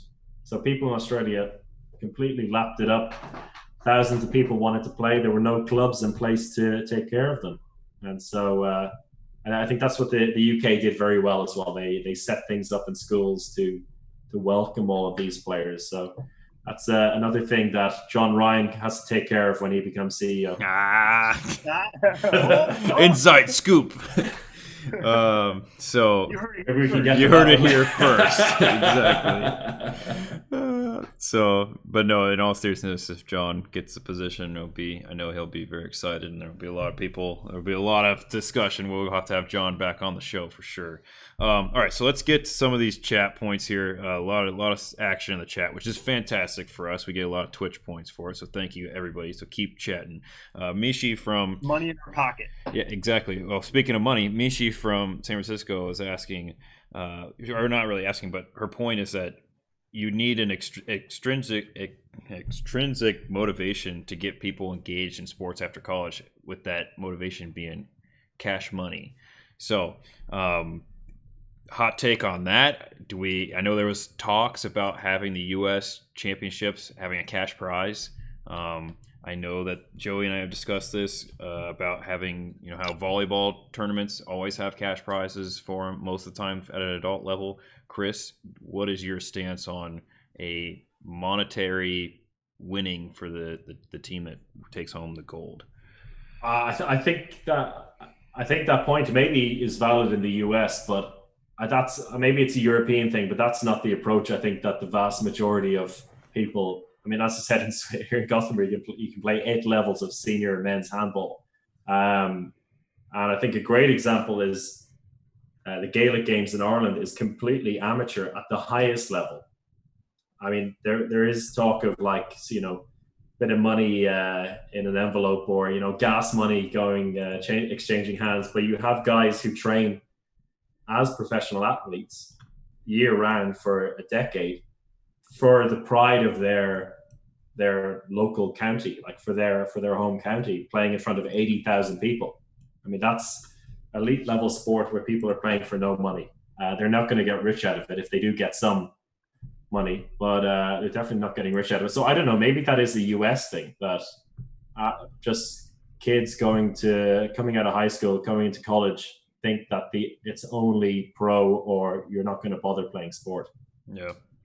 I disagree a little bit as far as the fact that Moneyball is necessary after college, because I think the difference with not Highland Games. Oh my God, I'm so sorry. I can't. I'm drawing a blank. Gaelic Games. That's fine. Scotland. No, we're friends with the Scots. It's fine. That's okay. All right, cool. But there's I don't know, millennia of tradition behind that, and when you can do an activity and say, my dad did this, my great granddad did this, everyone in my community is pulling for me and knows what this is. It's similar with basketball. You don't have very much trouble getting people to play recreational basketball, or even starting to get soccer here. Like, people are, similar to Gothenburg. They're willing to play in multiple amateur levels and just play for fun. But for a sport like handball, where there's literally no context behind the sport at all, despite the fact that it's great and it's fun and it's easy, not easy to pick up, but it's easy to understand. If you can count to 3, that's the key. You got to be able to count to 3. So I think that we're just trying to solve a problem that is different than a traditional sports problem. It's a matter of educating and motivating, quite frankly. Like, for me, the rationale I would kind of give to people for going to Europe after college, because I was the only person anyone had ever heard of to even attempt to do that in my circle of friends and family. Ryan Peterson. You're saying your immediate friends. I was going to say Ryan Peterson. You're my friend. Was, and I still kind of throw this around today just for a little social capital at the bar and talking to females. But I was playing semi-professional in Europe when we all really know that it was essentially beer league, right? Yeah. I can say 3rd division. It sounds very impressive. Yeah, I'm yeah. It was really 4th division, and then I was on their 2nd team, so 6th division. So there's just a psychological disconnect for the sport itself, which I think accounts for that. I don't know. That's just my 2 cents. How much money are we talking here, JD? I mean, how much money could literally be thrown at a national championship? The number that was on the table in a long email discussion, I think, was $10,000. I know and I've said this before, that I was going to give $5,000 to a certain team if they won. I was going to donate $5,000 to a certain team if they won the college national championship this past year. But we didn't have that, so I saved my money. So better be glad the NCAA aren't a part of this. Yeah, exactly. Amen. Yeah, exactly. So I was trying to get more teams to show up. So I was pushing a certain group of individuals to send a team, and they had agreed to send a team if they did win, that I would pay up, which I said shouldn't be a problem. So I win because there was no Well, I don't win because there was no tournament, but my money is still safe. So that's the key. JD actually concocted the coronavirus so that you wouldn't have to pay. Yep. Thank you, China. They're the cover up right now, but it started totally here worth the, in Ohio. the tens of millions of lives that I've cost. So that's like what, $800 a person if you're talking like a 14, 15-man squad. Yeah. If you're winning that, about, which basically covers the expense of your weekend. Because you got a flight to get there, most likely. You got hotel. You got your USA Team Handball membership fee. You got the initial, tournament entry fee, food for. I mean, you're going to be spending a lot of money, which is why my teams don't usually go to those kind of events, because we're just playing for fun. I don't need any trophy to tell me that I'm the best. We're not trying to go to super clubs. We're just guys playing handball because we want some activity. So we just play in tournaments that are free mostly, or play with amongst our other friends, which is why we're starting more teams in our area, because more kids graduate from OSU, they stay in the area. And so we're basically creating like suburb teams right now. So like Dublin has started a team, as you are probably aware of, the Dublin Drunks. My mom said we have to change their team name because it's not very promoting for the young children. And we can't say Dublin THC either, because then it gives a different vibe. So it's just Dublin HC right now. But or maybe you can combine with one of the Dublin teams in Ireland. That's what a club collaboration. There's the Wings. I mean, that's probably the best name. Yeah. Dublin Wings, and that's where all of the coolest kids are. So one of the questions I had on my list of questions for you is, if you could name an American handball team, what would you name it? And with context, think back to the article from a couple months ago about who was it? Godfredson, about going to play for the Pittsburgh Pivots or the Carolina Catchers or whatever. Those were obviously terrible names. If you could name a team, or pick a city and name a team, would you have one on your radar? I know I push you on the spot there. So, all right, Vardar, Vermont. The Vardar, Vermont. Bring in the European connection. You have all the Macedonians in there. Having been to Vermont briefly, I know there's a huge Macedonian population. That's absolutely a lie. There's probably no Macedonians. I mean, you can go for Virginia, the Vardar Virginia, or okay, all right. Connect it. I mean, there aren't too many nicknames in the handball world, though. That's the problem. Mm-hmm. The Virginia Vardars. People would be like, "Oh, the Vaders." It'd be dyslexic moment. It'd be like, "Oh, Darth Vader team here." So that's what the MLS basically did, right? They went for Real Salt Lake. I mean, if you know your football, then it's okay. But I mean, it's still a bit of a bastardization. Mm-hmm. It's Real Salt Lake. Yeah, I was like, what is real? Yeah. So we got some chat conversation going on here. So Mishi said, to play devil's advocate, you have people that want money incentives to play, while clubs are investing money in their training, coaching, and education. What are the players bringing to the table to deserve more investment? And then also said there's a will to play but not willing to practice. And then Martin said it, unless you promise that money to West Point. That was my joke. I did not send the money to West Point. Then my money was probably going to be safe. But Martin doesn't have any confidence in this OSU squad that's coming for him. So, but yeah, Mishi brings up some good points there, though, about what are the players bringing to the table to try to further kind of a reason behind that, I guess. I don't know. It's hard because people don't want to practice. They just want to show up and play and win. And I know, Chris, you might not be familiar with this, but there was a Notre Dame lacrosse player. I have to go back and look up his name. Duncan Swayze. Yes. Thank you, Joey.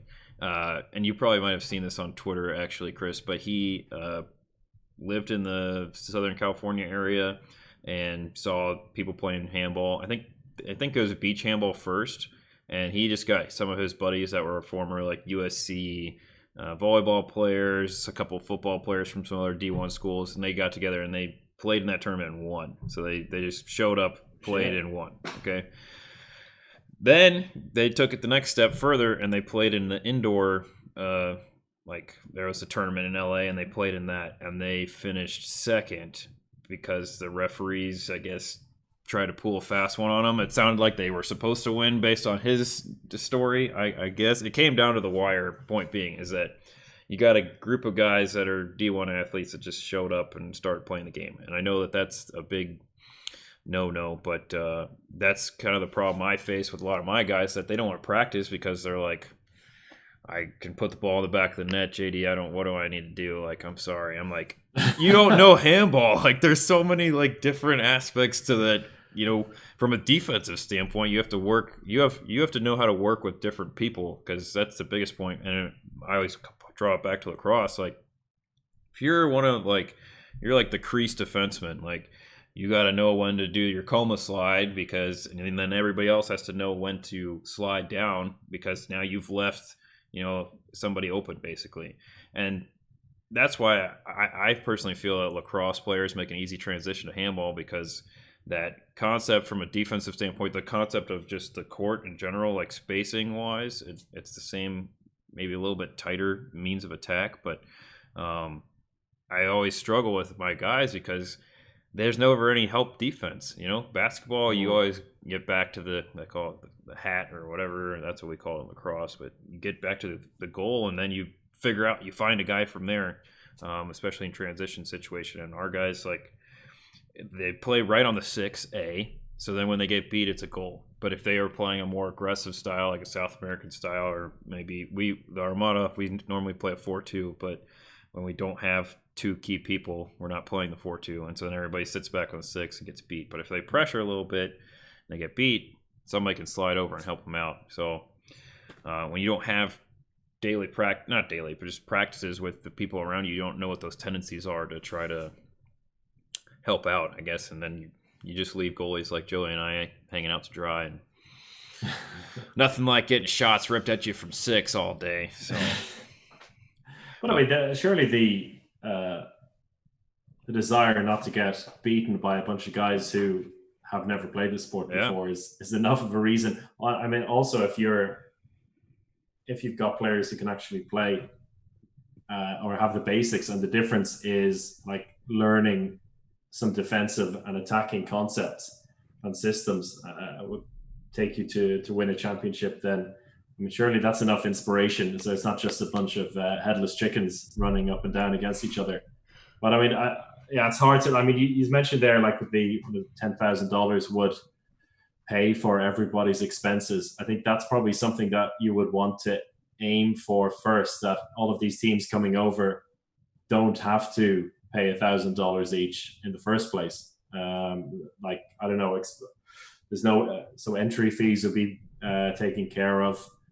Maybe accommodation. Flights are probably the only thing you can't really promise because it's such a variable. But once you get to the city where the tournament is, then you're taken care of. And I think that's probably where you could safely put the money into, and everyone gets a benefit from. But it doesn't really answer the question of it's not really an incentive that way for people to train, because if they then you don't have to commit the money to it as well and prove that they're maybe if they're not training up to what is needed, they're still going to pay the money. So that's a tough question. Yeah, I mean, I don't ever charge entry fees for a lot of my tournaments. We're here to play handball, have a good time. CJ brought up a good point in the chat about if you had better opponents, then you have to get better as well. So creating that competition, that rivalry between clubs helps kind of drive a reason to keep working hard. But I have people come into Columbus. People stay at my house. I mean, my wife, she's very accepting and accommodating. We've had, I think, the most people we've had stay the night here is like 10 or 12 people. Like we could probably sleep several teams in our basement alone if people are fine with sleeping on the floor. But that's something that, to your point, like I don't know if even if they covered entry fee and the hotel and food or something like that, I don't know. I don't know if people are gonna go. It's still, and I mean, to me, I know if I told my guys like, "Hey, we could win $10,000," like they'd be like, "Okay, like now there's a reason for us to play." And that it's just again your point with the American style of things, I guess, that really plays a big factor in that. But Joey, you got anything else on this topic? Because we got to cover a couple more before we lose Chris for a third intermission break, and I don't want to keep him up all night. Well,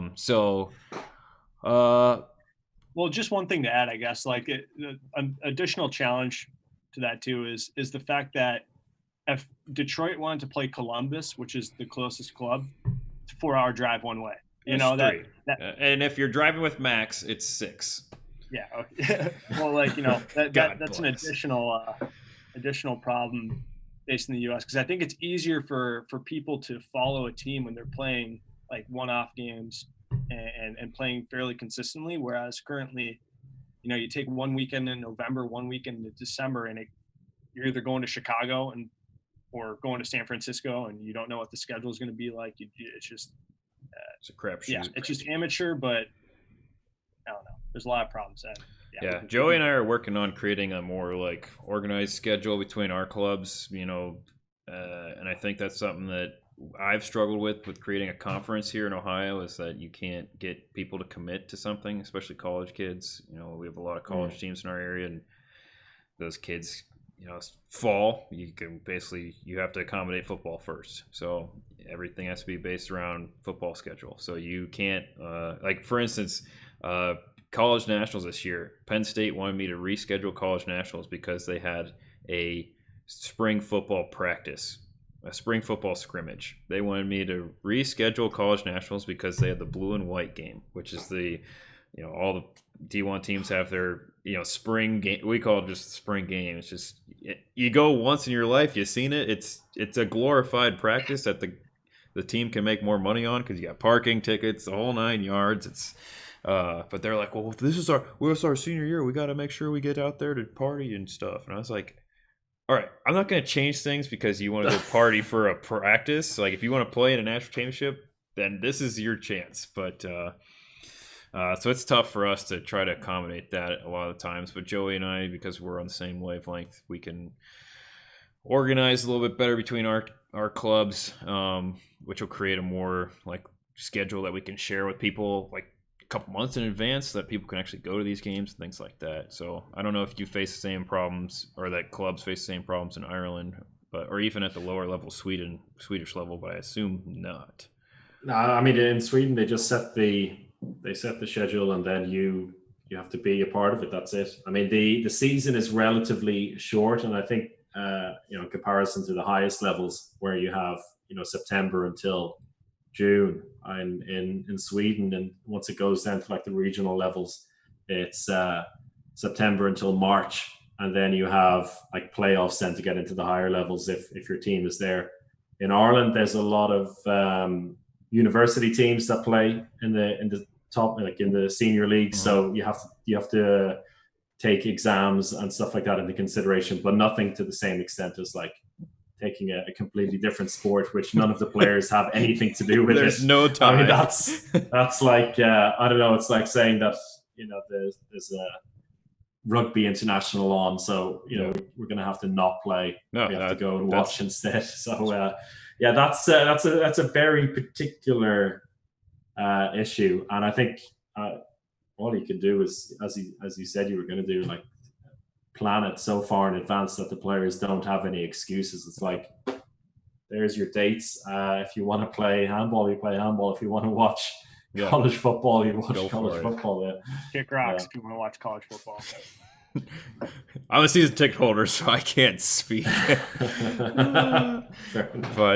Mishi brought up a good point in the chat as well, that the entry fees for a lot of tournaments are so high because tournaments really they barely break even, and I know in many cases they lose money, and a lot of it has to do with referee costs, and that's something that Joey and I are very passionate about, is that referee is something that definitely needs to be improved here in the U.S., and that there's just not enough people that want to be referees because it's a toxic position. You know, if you don't have that mentality that you're used to getting yelled at by people who don't know the rules, which is the worst part in the States, is you got people that don't know the rules yelling at a referee who also doesn't know the rules, and so then it just is it's a messy situation. But that's one of the reasons that, you know, we need to help boost our referee population, and that might help cut down some of those costs. What did Martin said? Something about, JD, use my $5,000 to get myself a pro Zoom license. Touche, Martin. Touche. You'd think I probably should after how many times we've been doing this. That's probably not a bad idea. But I like the intermission break. You know, it adds us. I give some shout out to whoever our guest is. It's a nice little setup. Anyways, keep moving down our list here of topics. Unless, Joey, you got any more on that? No. Okay, we've beaten it to death. Yeah. So one thing, Chris, we want to talk about is just a little history on the Uninformed Handball Hour. You know, as Joey and I are still a fledgling podcast striving for greatness like you, how did you guys get started? What were some of the, you know, basic pitfalls you had, and how have you gotten to where you are now that you're getting a lot of top tier guests, reoccurring you know, segments, and very strong following? So I think I mentioned it briefly at the beginning. It's something that I had in mind for a long time and knew I wanted to do as soon as I left the EHF and worked freelance. So it was completely separate from from any kind of organization, and that it was a completely independent thing. And so Brian Campion, who I started it with, he was also at the same time living in Vienna. He's still living in Vienna, and yeah, we decided to just give it a go. I mean, we talk about handball to each other like nonstop. He's a player. We played together for Ireland for years. We played together in Vienna when we were both living there. And yeah, we just thought it would be good fun and there was a big gap in the market. I mean, John Ryan has had the Team Handball News podcast for a long time, and it's fantastic. But it wasn't a regular thing for him. And I think John wants to do it, when he wants to talk to somebody or when he has a topic, and so we figured it would be, and it's very American centric as well. So I mean that makes sense because that's what the website is mostly about. So that fits the audience perfectly. So we felt kind of a general handball podcast which focused on European handball that was in English was completely lacking, and so we decided to give it a go. And we've both been working in handball for 5 or 6 years at the time, and thought we'd have the connections as well to get some people right from the start. And so yeah, we just decided to give it a go. We said in the first one, it's like they say it takes 50 episodes to get good, so we're gonna give ourselves 50 episodes and see what happens.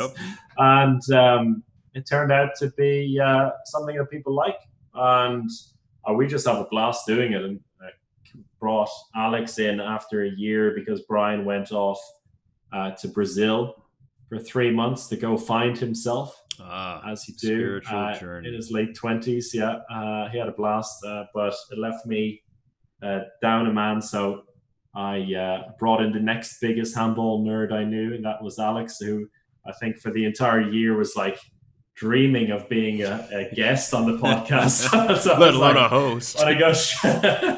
Want to go straight in, and then when Brian came back, it was just natural for the three of us to do it. Nice. And yeah, I think we all really love it. I mean, we all bring something very different to it as well, which I think is quite nice. We all have our strengths and weaknesses in terms of the podcast itself, and then also what we do around it.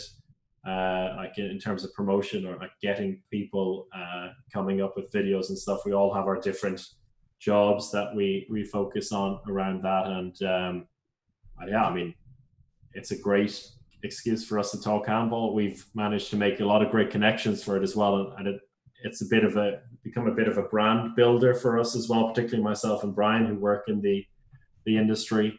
It's a chance for us to kind of get our voices out there in a more natural way. And I was surprised, like in the early days, that people liked the bits where we were just talking shit a lot more than, and you know, it's the same with you two. I just enjoy listening to you guys talk to each other, and because that's what you want, I think, at the end of the day. And but the guests, I think, at the same time, are what draw in the non-regular listeners, you know, trying to bring new people in. And so in that sense, it works quite well. And yeah, we've built something quite nice. We've been doing it. It'll be in September. It'll be 3 years old.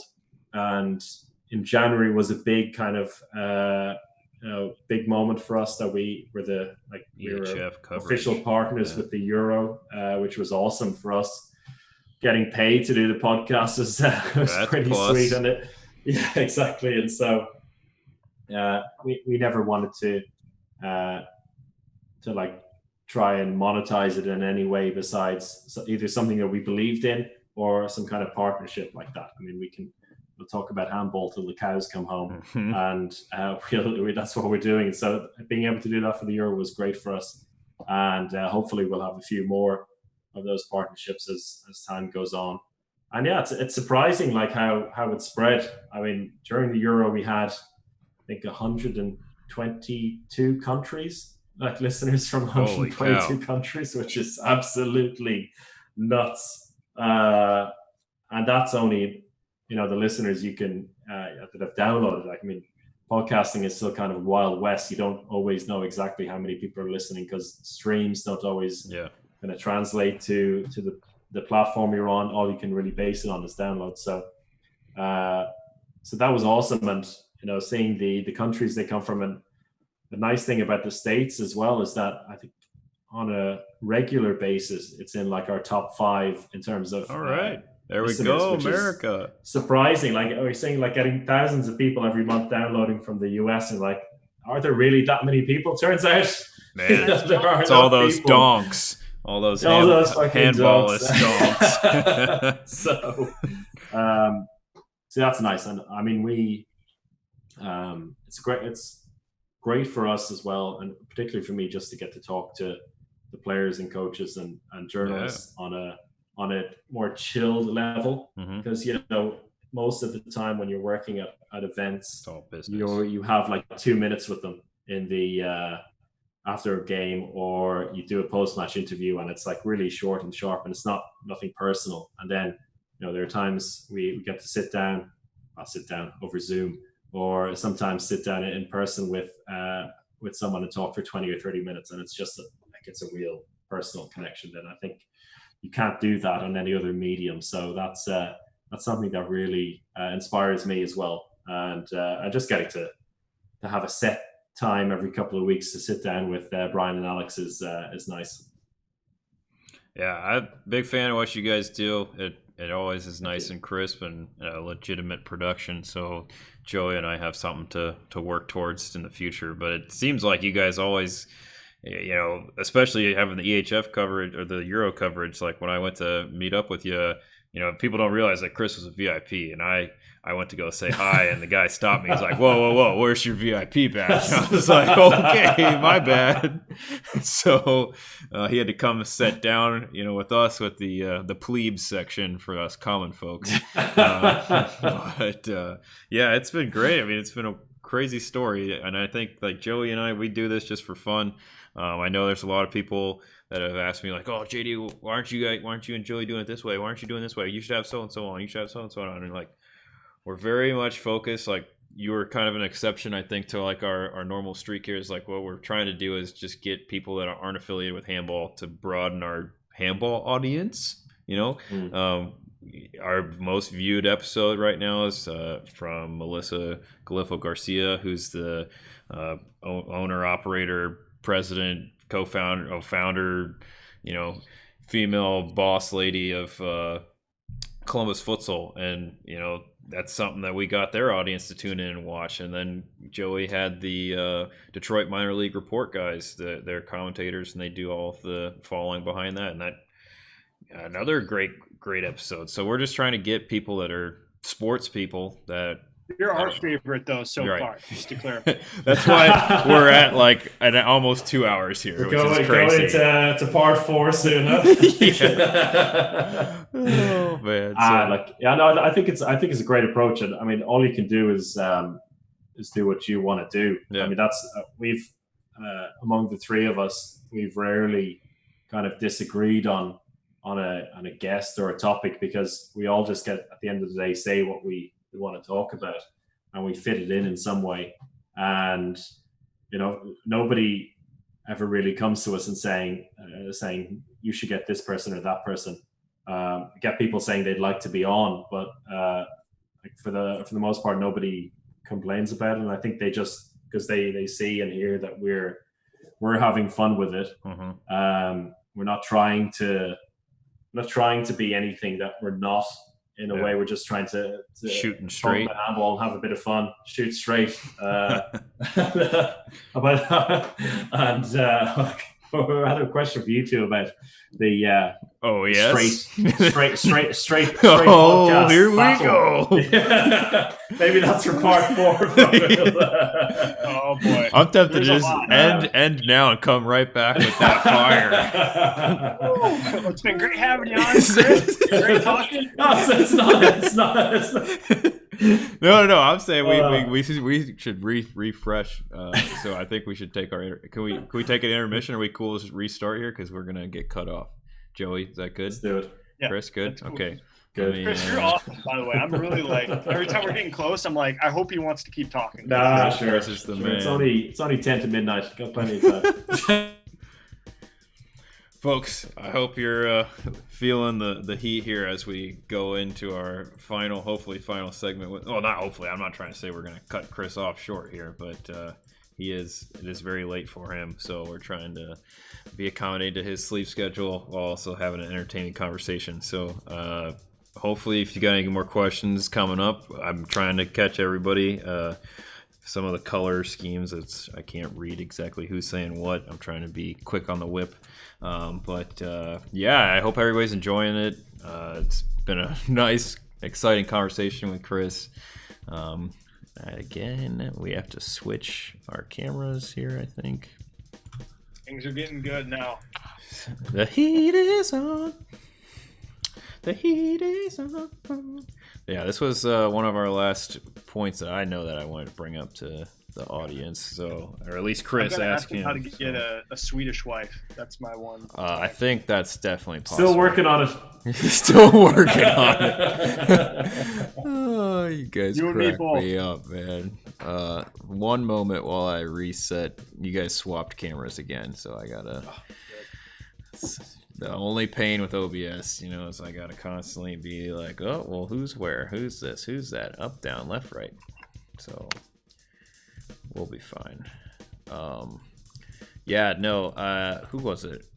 The other week, I sent out a tweet asking for if anybody had an American girl that would be interested in marrying a French, Swede, or a Brit. So nobody tuned into that one. So unfortunately, my friends are still going to be stuck having to leave eventually. But I shouldn't say leave, because two of them already left. So okay. And we're back. Thank everybody for staying with us during the break there.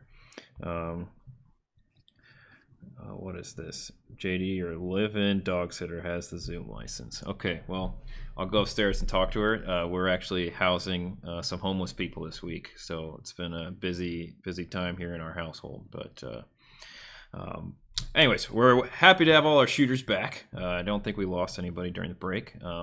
Chris was just going to start asking us about the Shootin' Straight Handball Podcast and the Straight Handball Talk Podcast discussion. So it's all shooting straight here, straight handball talk there. But who's talking about gay handball talk here? Lesbian handball chat where?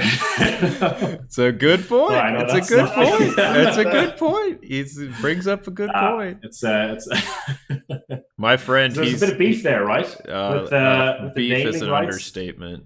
I mean, there's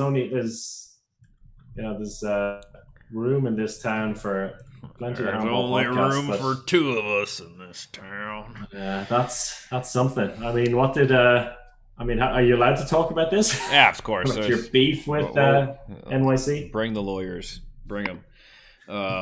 Joey, you want to? I mean, you're probably more heated about this than I am, so I'll let you start. I'm not even heated. I was just calling out the facts in that one episode, and then somebody else got a little heated. Yeah, it's true. Oh. So I don't know, how much detail should we give? Because there was. I think there's a 0% chance he watches this, so I'm not too concerned. It's a small handball world. It's a small handball world. Needless to say, there is a beef, Chris, and it got real. I got sound. Yeah. We can. I'm not afraid to shoot straight here, but he said some things in an email and copied some people in an email that I don't think made certain people that were copied too happy, and those certain people no longer involved with handball. So timing plays a key factor into everything, but yeah. So I'm not afraid to beat around the bush. I like his I've listened to a few episodes and super interesting. He has some really cool. He's got some. No offense to you, Chris, but he has people that you would have on your podcast on, and we just you're our peak right now. But Chris, imagine if you guys were the first podcast. Not to say we're the first, but we were doing the Zoom thing, our name. Imagine if we just copied. Nobody copied whatever, but imagine if we just came out with the same thing you were doing with the Informed Handball or some the just, Informed Handball Talk. Whether it was, I'll take him at his word for it. He didn't copy us. Fine, I'll take him at his word. But it just it was a little frustrating, especially too the thing that got me initially was I thought it was John Ryan's podcast. I thought same. I thought John. So Joey and I went after John. Yeah, and so we were all fired up because I think we had John on the week before, and so I woke up and saw that and I was like, "All right, come on." So that's sort of the genesis of that. Mishi has a pretty funny chat. She said, "There's a lot of gun websites that come up when you look for shooting straight. So much for kid friendly." Yeah, we had a lot of names. I think our very first episode that we pulled off of YouTube was called what was it? Handball Tack, and it was TAK as a play on tack in Danish. Or what was it? There was also empty net handball. It was empty net handball tack. Doesn't matter. But Chris, what's your opinion on the matter as a non-biased third party podcast? On the name topic, or who's better? No, I think you guys were first, right? You're broadcasting. You ain't first, you're last. I mean, I think Beanie. I guess what he was recording for, I don't know, maybe a couple of weeks because he launched 12 of them at once, which I think is a bit of a pity, to be honest. I think what he did is great, and we had him on the pod as well before the Super Globe last year. Yeah, and I think he's a lovely guy, and what he did was great. The only thing now is he did those two series back to back, launched 24 episodes, and I watched maybe 5 or 6 of them, all really, really good, but you get tired pretty quickly with it. I think if they spread it out, it would have been a lot better and maybe got a bit more exposure. Maybe it has done well. I've only seen the YouTube numbers. They're not that amazing. Fun fact about the YouTube numbers, if you look at the average number of viewers per episode, we're pretty close. The two shows. So I think there, as we said, there is plenty of room in the podcasting world for it. Especially in handball podcasts. in handball, and I mean, not in the rest of the podcasting world, I would say. Yeah. Holy cow. In handball, there's plenty of room, and the approaches are very different. It's just a pity that the name is practically the same, and it's I don't know. They're both good in their own ways, I would say. Yeah. Yeah. We'll see. I mean, the only thing with that style of 12-1 and then 12 again is he coming up with another 12 right now? I think. A lot of podcasts were launched during the pandemic. I think Mike's got sold out pretty early on Amazon. So I think there's a reason why, and I think it's difficult to keep up that kind of pace. Yeah. So we'll see. But the idea was good. I mean, using the connections and the premise of connected through handball, like people he's played against or played with or something like that is a nice idea. It's a different approach. It's maybe like it's got a hint of our one, like with the guest side of things, but none of the bullshit talk, which I think a podcast is. That's what you need. Need to have, and that's where you guys come out strong. I think with the good shit talk, so to speak. So Mishi said that she's still waiting for the female representation on Benny's podcast. So sorry, that's something I did think of. 24 interviews, no women. That's a bit of a pity. Mm-hmm. There's plenty of women out there. You just have to. It's 2020, exactly. Uniformed Handball Hour at Handball Hour on all your socials. Mm-hmm. I think. We're not 50-50, but we're getting there. Pretty close. And that's something I mean, not just try to bring up the numbers, but I mean, I could talk about women's handball for hours as well. It's a big. I think it's fantastic. There's no other women's sport like it. Team sport. I think women's handball is the best women's team sport out there. So it definitely needs as much attention representation as the men. Yeah. Amen. Good. Cool. All right. Well, what you're saying is we're your favorite. John Ryan's going to come out. John's coming for blood. I think we can placate John if we talk about how he should be the CEO for about 5 minutes at some point. He should be happy with that. Let's talk about that now. What are your thoughts? Can we? Is that a big sigh from JD? Did he get his ass kicked after the last one? It's what it is, man. I'll survive. So, I as a board member, there's a lot of things going on, a lot of work being done, trying to make sure things are fair. I've talked to John, talked to other people. I think I've had a couple of different people ask me about how to apply and what they should see. And like I said last time, you look at the strategic plan, you say how you're going to make that happen, because the strategic plan is a strategic plan. It's not a tactical plan. It's not spelling out how you are actually going to do it. It's just, here's what we want to see done. And I think that's really the big issue that I have at the USC team handball level, is that there's nothing that's being done on an actual get it done standpoint. I'm a doer, so that's where the board is. It just chokes me, because it's all, let's look at it from a strategic standpoint, and let's keep our keep that out there. I'm like, we gotta get stuff done, people. Like, time's ticking, and I don't know. That's they keep me on a leash over there. But sorry. Anyways, do you not think John Ryan has? I mean, he could do a PhD on how to.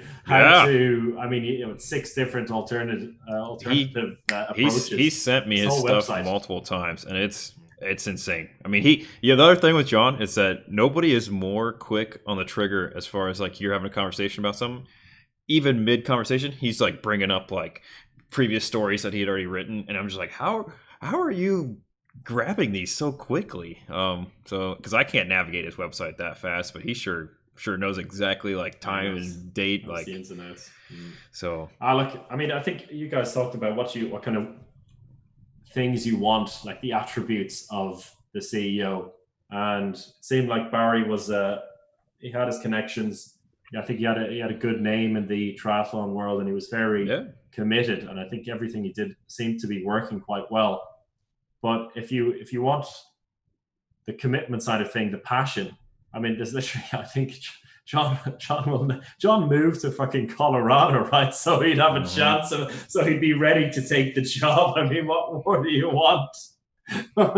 He travels for free. I mean, just to be close to events, like just out of his own just thrill of the game, you know. And nobody wants him involved because somebody doesn't like him about something he might have done or said sometime a long time ago. It's like, grow up, people. I mean, you just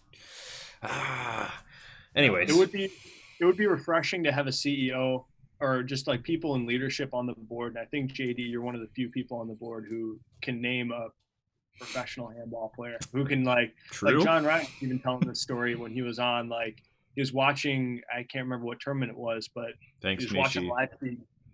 Yeah, something. And like somebody looked over his shoulder and was like, whoa, like who's that player? Like he looks like Thor. This is a person on the board of USA Team Handball who had no idea who Mikkel Hansen was. Like, come on, that would be really just refreshing to have like a handball person, you know, for lack of a better term. Well, he seems to have the professional qualifications. He's done the European Handball Management course in Europe. He has those connections. He has his multiple PhDs on what can be done in various situations, and he would work on it way beyond. I mean, I don't know what you get paid to be CEO for, but he's already dedicated his life to it. He's doing the job in theory already. Like you just need to put him in the seat. And I mean, what's the worst that can happen? That's kind of my. Chris? Yeah. I think that to your point, Chris, like we've been through a lot of other crap in the past, decertification route and all that jazz, and I think John definitely has a historical aspect of it. And one thing that I told people is that the USOPC wants us to really focus on trying to move away from handball people. There's some toxic culture surrounding the handball community in the U.S., and I think that's it's a my way or the highway kind of approach to getting things figured out. And that's some of the problems on the board and other of the committees, that they want to stick to their guns because it worked for them 30, 40 years ago, and they don't really know why it's not working now. And that's kind of... Even those people aren't handball people. Like, those are people I'm talking about who couldn't name Mikkel Hansen or, like, couldn't name a single professional handball team. So, like, it's almost an insult to real handball people like Chris. Yeah, Chris is a real handball person. He's a real handball person. Chris, Mishi also wants to thank you for your support for the women's game. So she had to leave, but she said thank you. So I want to make sure she gets her shout out there. But the CEO position is going to be highly coveted. It pays, in my opinion, pretty well. I would say not for a CEO position, but for a CEO in handball in America position. So we'll be interested to see what kind of applicants we get coming down the pipe here. It should be fairly soon. There's also a survey going out on social media about the state of handball in America. So I'm trying to get as many people as possible to fill that out. Let your voices be heard. All the people that complain about this, that, and the other, let them have it. Yeah, a lot of goods coming. I mean, you probably saw the new logo, Chris, as well. Set up the logo. It wasn't your top choice though. Was it JD? It was out of the 11 that they sent to the board to review. I had it ranked as 9 out of 11. So it's not bad. I mean, it says handball, which is important. Like, it shows that it is the sport that it is, and I think that is pretty good. I mean, that's a start. No, the last logo was not bad either. I thought it was newer than you guys said it was. So I don't think it was so bad. Having a new look that, and it says, it has the full name in there. It has like the pictogram. I mean, it's not a lot of debate about the figurine there. Oh, really? That was probably one of the largest, most heated conversations in handball I think I've ever seen over something that to me doesn't make a difference. I mean, Okay. The angle. Well, why don't you just tell me if you see something that strikes out to you as important? Because I get it. I get both sides. Personally, if I'm showing this to some guy that's never seen handball before, I don't think he's going to care, and he'll know that it's not dodgeball. I think is really the key. No dodgeball player will have their legs like that. Okay. It looks like a wing shot or a beach handball spin shot. So that's the big thing. It's like the angle of the knee is not the correct. It needs to be 65 degrees rather than 57 degrees. And I'm like, what? Come on, people. I get it, but we're not trying to preach this to the greater handball community. This is to get us a fresh new look for the non-handball people. But I think when I see it, I see a handball player. But to your point, I did a Google search and I found Avalo was in that exact stance, and I kind of made it overlook. I did an overlay, and I was like, this isn't. It's not that it's not a handball shot. It's just not your most common. No. And people, like for instance, our logo for Shootin' Straight. Nobody probably is familiar with the player that's doing this. This is just a real casual jump shot from an OSU player. Not to name names, I still have a virtual high five to give out to whoever guesses who that correct player is. Yeah, I mean, it's just kind of awkward. It's not like the NBA logo. I don't know. It's very old and it's just withstood the test of time. But there's a great, I think the best version of that was for the London Olympics. They minted all of the sports in the back of the coins on like the 50 pence coins. So have a look for that. And I think it looks exactly like one of the British players at the time who, ironically, I think he's a defensive specialist, Dan McMillan. But I think they took a picture of him taking a shot, and that looks like a perfect handball shot. Okay.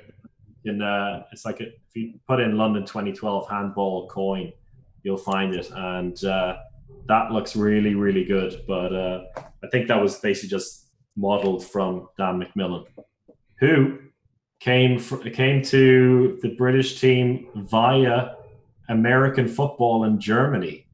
Whoa! Interestingly enough, what a road! He's like Scottish.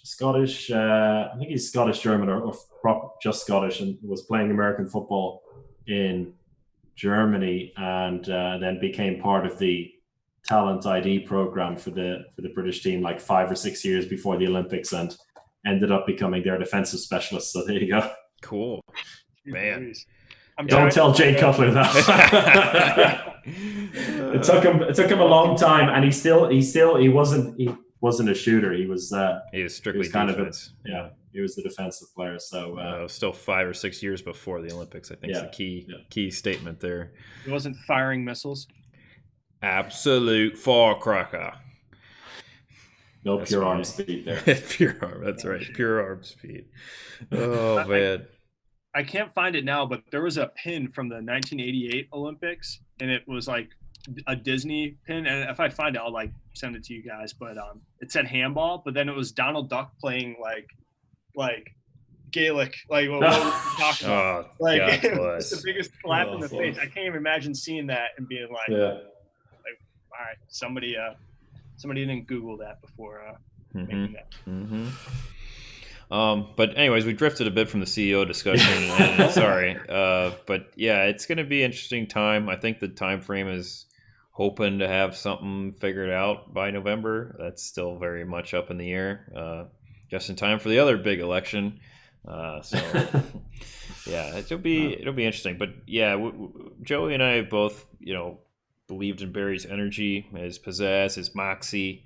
But it's one of those things that having someone with some handball knowledge and who doesn't have to go through the time to get caught up to speed, I think definitely, and at least is aware of the situation. I think Barry was hoping that things would be a lot easier than, maybe not easier, but I don't know how to say it probably in a nice way. It's just that it didn't play out how he had envisioned it to play out. Oh, here's He had the. a lot of barriers. Like there's a lot of people making his life more difficult than it needed to be, unfortunately, and so that bogged him down. I think, unfortunately. You guys can't see my camera, but Martin sent the link to that pin in the chat. Oh yeah. So it's pretty nice. Oh god damn it! It looks like he looks like he's about to bowl a cricket ball. Yeah, he's coming over the top there. Yeah. Oh, man, God. Damn it! always holding us back. Always holding us back. If there's one man who knows how difficult the situation is, it's John Ryan. For sure. And he's been preaching it for 10, 15, 20 years now. So I'm excited to see how things play out. There's supposed to be an unbiased search group that'll be conducting everything. They had several board members start off as the search committee, which I was like, this seems a little overwhelming for them. But luckily, cooler heads prevailed, and they found a search committee, an actual company that will help pay. The USOPC will help pay for this search group, basically to find the next CEO. So, nice. Should be some good candidates. I know that Mike King has some aces up his sleeve, so we'll see how that plays out here. Should be interesting. One thing I think that is kind of hamstringed previous CEOs, and hopefully, if I were to give my 2 cents, like a piece of advice, I guess for the people selecting is, handball in the U.S. It tends to be very Olympic centric, and I think that is probably one of the biggest problems that are holding it back, because we rely so much on that bump in the Olympics when that bump happens, and like we were talking about earlier, Chris, like nothing tangible comes of it when you go to anywhere in Europe and you have professionals all the time playing the sport. You have people who work in the back offices of these small clubs. Like one of the guys on my team was looking over some kind of report from USA Teen Handball, and the budget in his small town in Germany, the budget for that club was about as big, if not a little bigger, than the budget for all of USA Teen Handball. So I don't know. It's just one thing I would hope for is a little bit less of the Olympic centric and more about growing the game at amateur and I guess professional level. Yeah, I mean the Olympic centric example that works very well still to this day is Korea, and like the Korean women in particular, they managed to turn it on or build up to the Olympics every 4 years, and to a lesser extent because it's already at such a high level all the time as Russia. I think the Russian women's team focuses on the Olympics to a certain extent, but Korea, they managed to do it very well. I mean, the systems are in place, I think, already, and I think with them, it's a case they play such a different style of handball, such a crazy style of handball. I was speaking to a Danish player in the last Handball Hour podcast and talking about that incredible Olympic final in 2004. And the first thing she said about them was like, you're going to look like an idiot at some point in the game. And that's just the style that this Korean team have. And I guess they need to be based in Korea to work on that. I mean, I guess if you're thinking about what an American handball team is going to look like, the style is going to be a lot more like the big, strong European teams, not necessarily speedy and tricky Asians or maybe some African teams, South American teams, because the players aren't going to have the same kind of knowledge and tactical nous to make it work. So it's going to have to be kind of a Route 1 style for an American team at the Olympics. Agreed. John, Ryan, and Joey and I were talking in a chat about the Olympic festivals that used to take place here in the U.S. that help promote. Basically, that was the key to promoting handball, was through these Olympic festivals, and that was, you'd have, what did he say, Joey? Like four to eight teams that were all like national team caliber kind of players competing or something like that. John will correct us, obviously, but there was a lot of people playing high level handball, and that was every couple of years. Here comes my puppy. Making a mess, but that's something that I feel like for me. Yes, hello, Nola, hello. Sorry, we're in the show.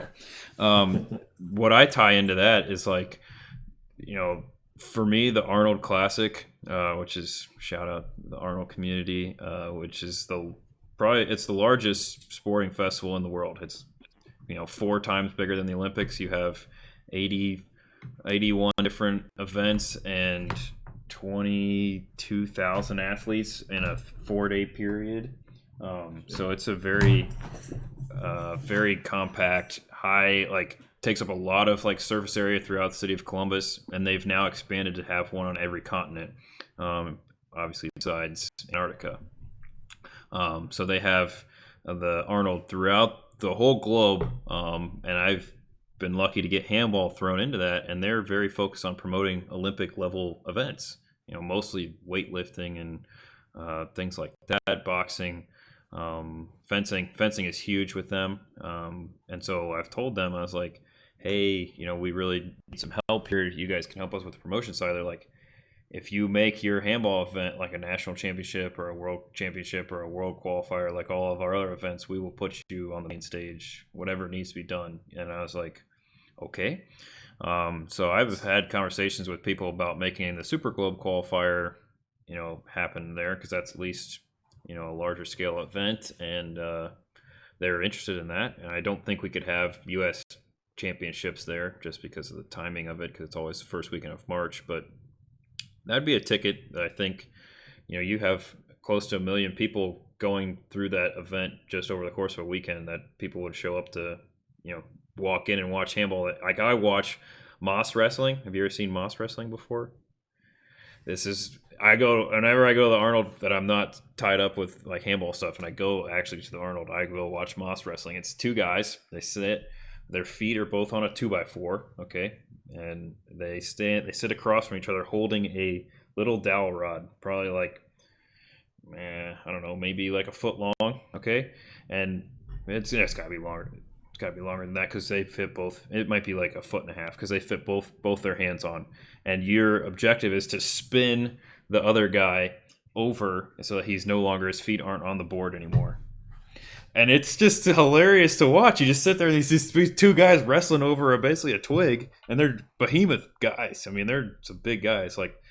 Thor the Mountain from Game of Thrones, he's there and stuff like that. So you got some big name people. Arnold's obviously there.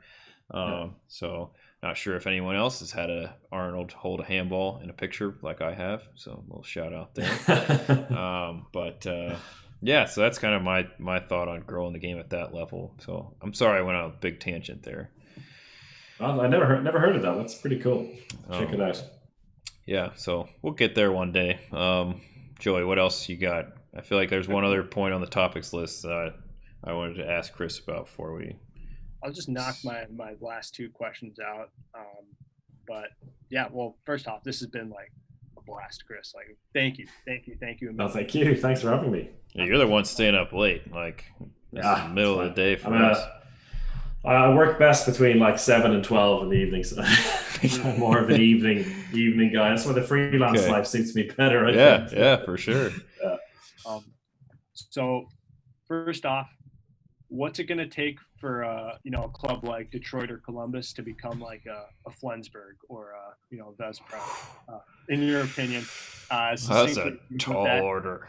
And then who's going to win the Champions League for this Final Four in December? Well, I think the quickest route for Detroit is to get some kind of oil merchant. Fueling the Motor City. I mean, it's in the name. Fourth to invest. I think I would love to see that. I think have at some point in the Champions League in the future, a team from the Middle East with a shitloads of money, a team pop up in London or Dublin, and some teams in North America as well, and just randomly get someone. I mean, one of you 2 could win the lottery someday, and it'll probably bankroll a top European team for a few years. That's just it. You'd lose all your money. Right? They're looking for one. Yeah, I think you never know. I think if we're talking 20 years, Then you go for the British and the French approach. They've managed to build something. We did something in the Handball Hour about France not so long ago, how they've managed to create something in the space of 20 years. If you want to do it in 3 years, then look for some Russian oligarchs or some Saudi Arabian oil merchants who have. Well, what about Manchester City? They've got the New York City Football Club, right? That's connected to them. They've got money coming out of the wazoo. So we stay away from New York. That's our. But Joey, the Arabic population of Dearborn, like I don't know why I didn't think about that. That's maybe somebody knows somebody. I bet. Chris, for context, Dearborn's a suburb of Detroit, as the largest Arabic population in the U.S. Brilliant. Well, someone should know somebody with a few billion to spare. That's what the West Virginia handball team's for. West Virginia handball team. It's a slow process. Well, but Flensburg is like it's the Scandinavian team of Germany, so maybe you can become the Canadian team of the US because they're next door, right? Just across the water. Get all those Alberta junior players over. Mike's not going to let us have any Albertan boys. He's probably watching this right now. Yeah, he is. I bet he is. If not, he'll be watching it later for sure. And then Vesprem's going to win, right, for the Final Four? Kiel. Oh, no. It's Saugason. It's the Saugason trade, man. He's coming over to the dark side. I would have fancied a Kiel-Barcelona final this year. If it was the normal season, they were just both teams were incredible, and I think a step above. Mike is watching. Once you get to the Final Four, literally anything. It showed year after year, anything can happen. When you predict, you're going to be wrong. I managed to get Montpellier right a couple of years ago, which was a shocker. If I were to base it purely on the current form plus the transfers, I would say if they avoid each other in the semifinals, then it's Kiel and Barcelona in the final, and then Sanders going to rubber stamp his IHF Player of the Year 2021 or 2021. Yeah. So I would say Kiel are looking good. It's their turn to win it again. It's been a while. Is there a Madden curse, like Landine winning the Player of the Year? Is that is he going to get hurt kind of thing? I don't know that it applies in handball, but I know like real world Madden, like it's like clockwork, man. Oh yeah. You get the Madden cover. In handball, you just get the World Handball Player of the Year award for your achievements a year and a half beforehand, or what? No, or what you think is going to happen in 6 months because it's so far removed from the actual dates of the calendar. I mean. In our latest podcast, Alex's opening gambit on that is very, very accurate, I would say. His confusion, he's not alone in his confusion. I'm trying to think. This is another side topic, because we only have 5 minutes left, but I got 2 side topics real quick. Okay. The cover thing made me think, who do you think goes on the cover for Handball 21? Do you have any say? Because you're a celebrity in this world. Oh, right. Like, you could probably hey. They haven't even asked me to do the voice. So, oh my gosh, you could be the commentator. What do you think of this? Could you imagine how disconnected the commentary would be from based on the gameplay? Jesus Christ. Have you played Handball 17? Yeah. Shot from the hip. It makes the keepers tremble. It's like, can you not? Oh god! One of the earlier versions, Ireland was in it, and we got our pictures taken. So me and Alex and Brian are all in that. That's awesome. It has to be Saugason. Saugason's the cover boy. He's the man of the moment. Yeah. All right, I'll tweet it. I'm telling him, hey, Sandra, you gotta make sure you're on the cover of this game here. So cool, good. Joe, you got any more questions? We got one more for Chris. If you're just to clarify, we are your favorite handball podcast, right? Well, besides my own. True.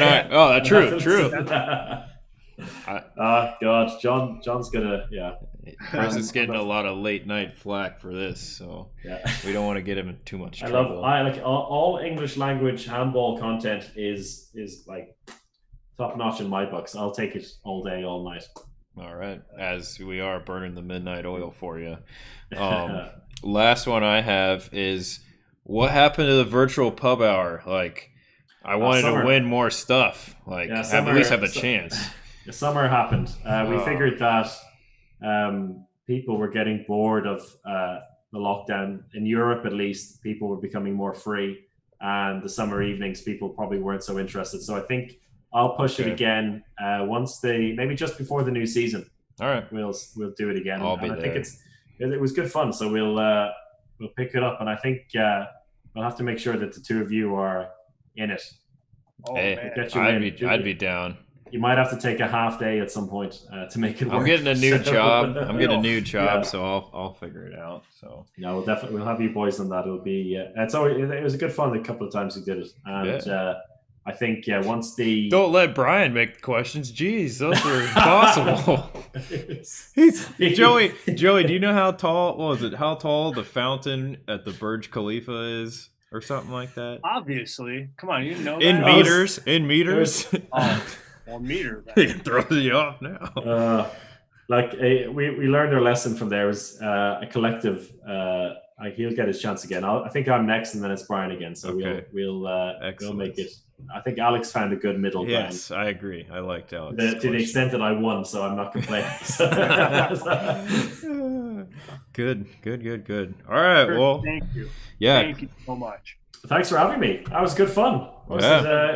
Good. How long? 2.5 hours. 2.5 with 20 seconds to spare. Yeah, it's been quite the time. So this flew by. I mean, I feel like we could still. I mean, we're stopping just because like you need to go to bed. But in reality, I feel like we could probably talk for another 17 hours. We'll do this again. Yeah, we'll do it again.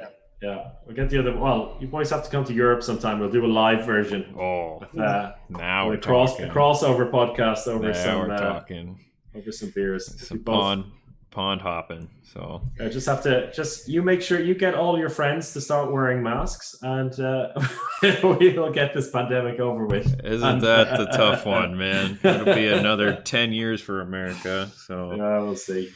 Fingers crossed.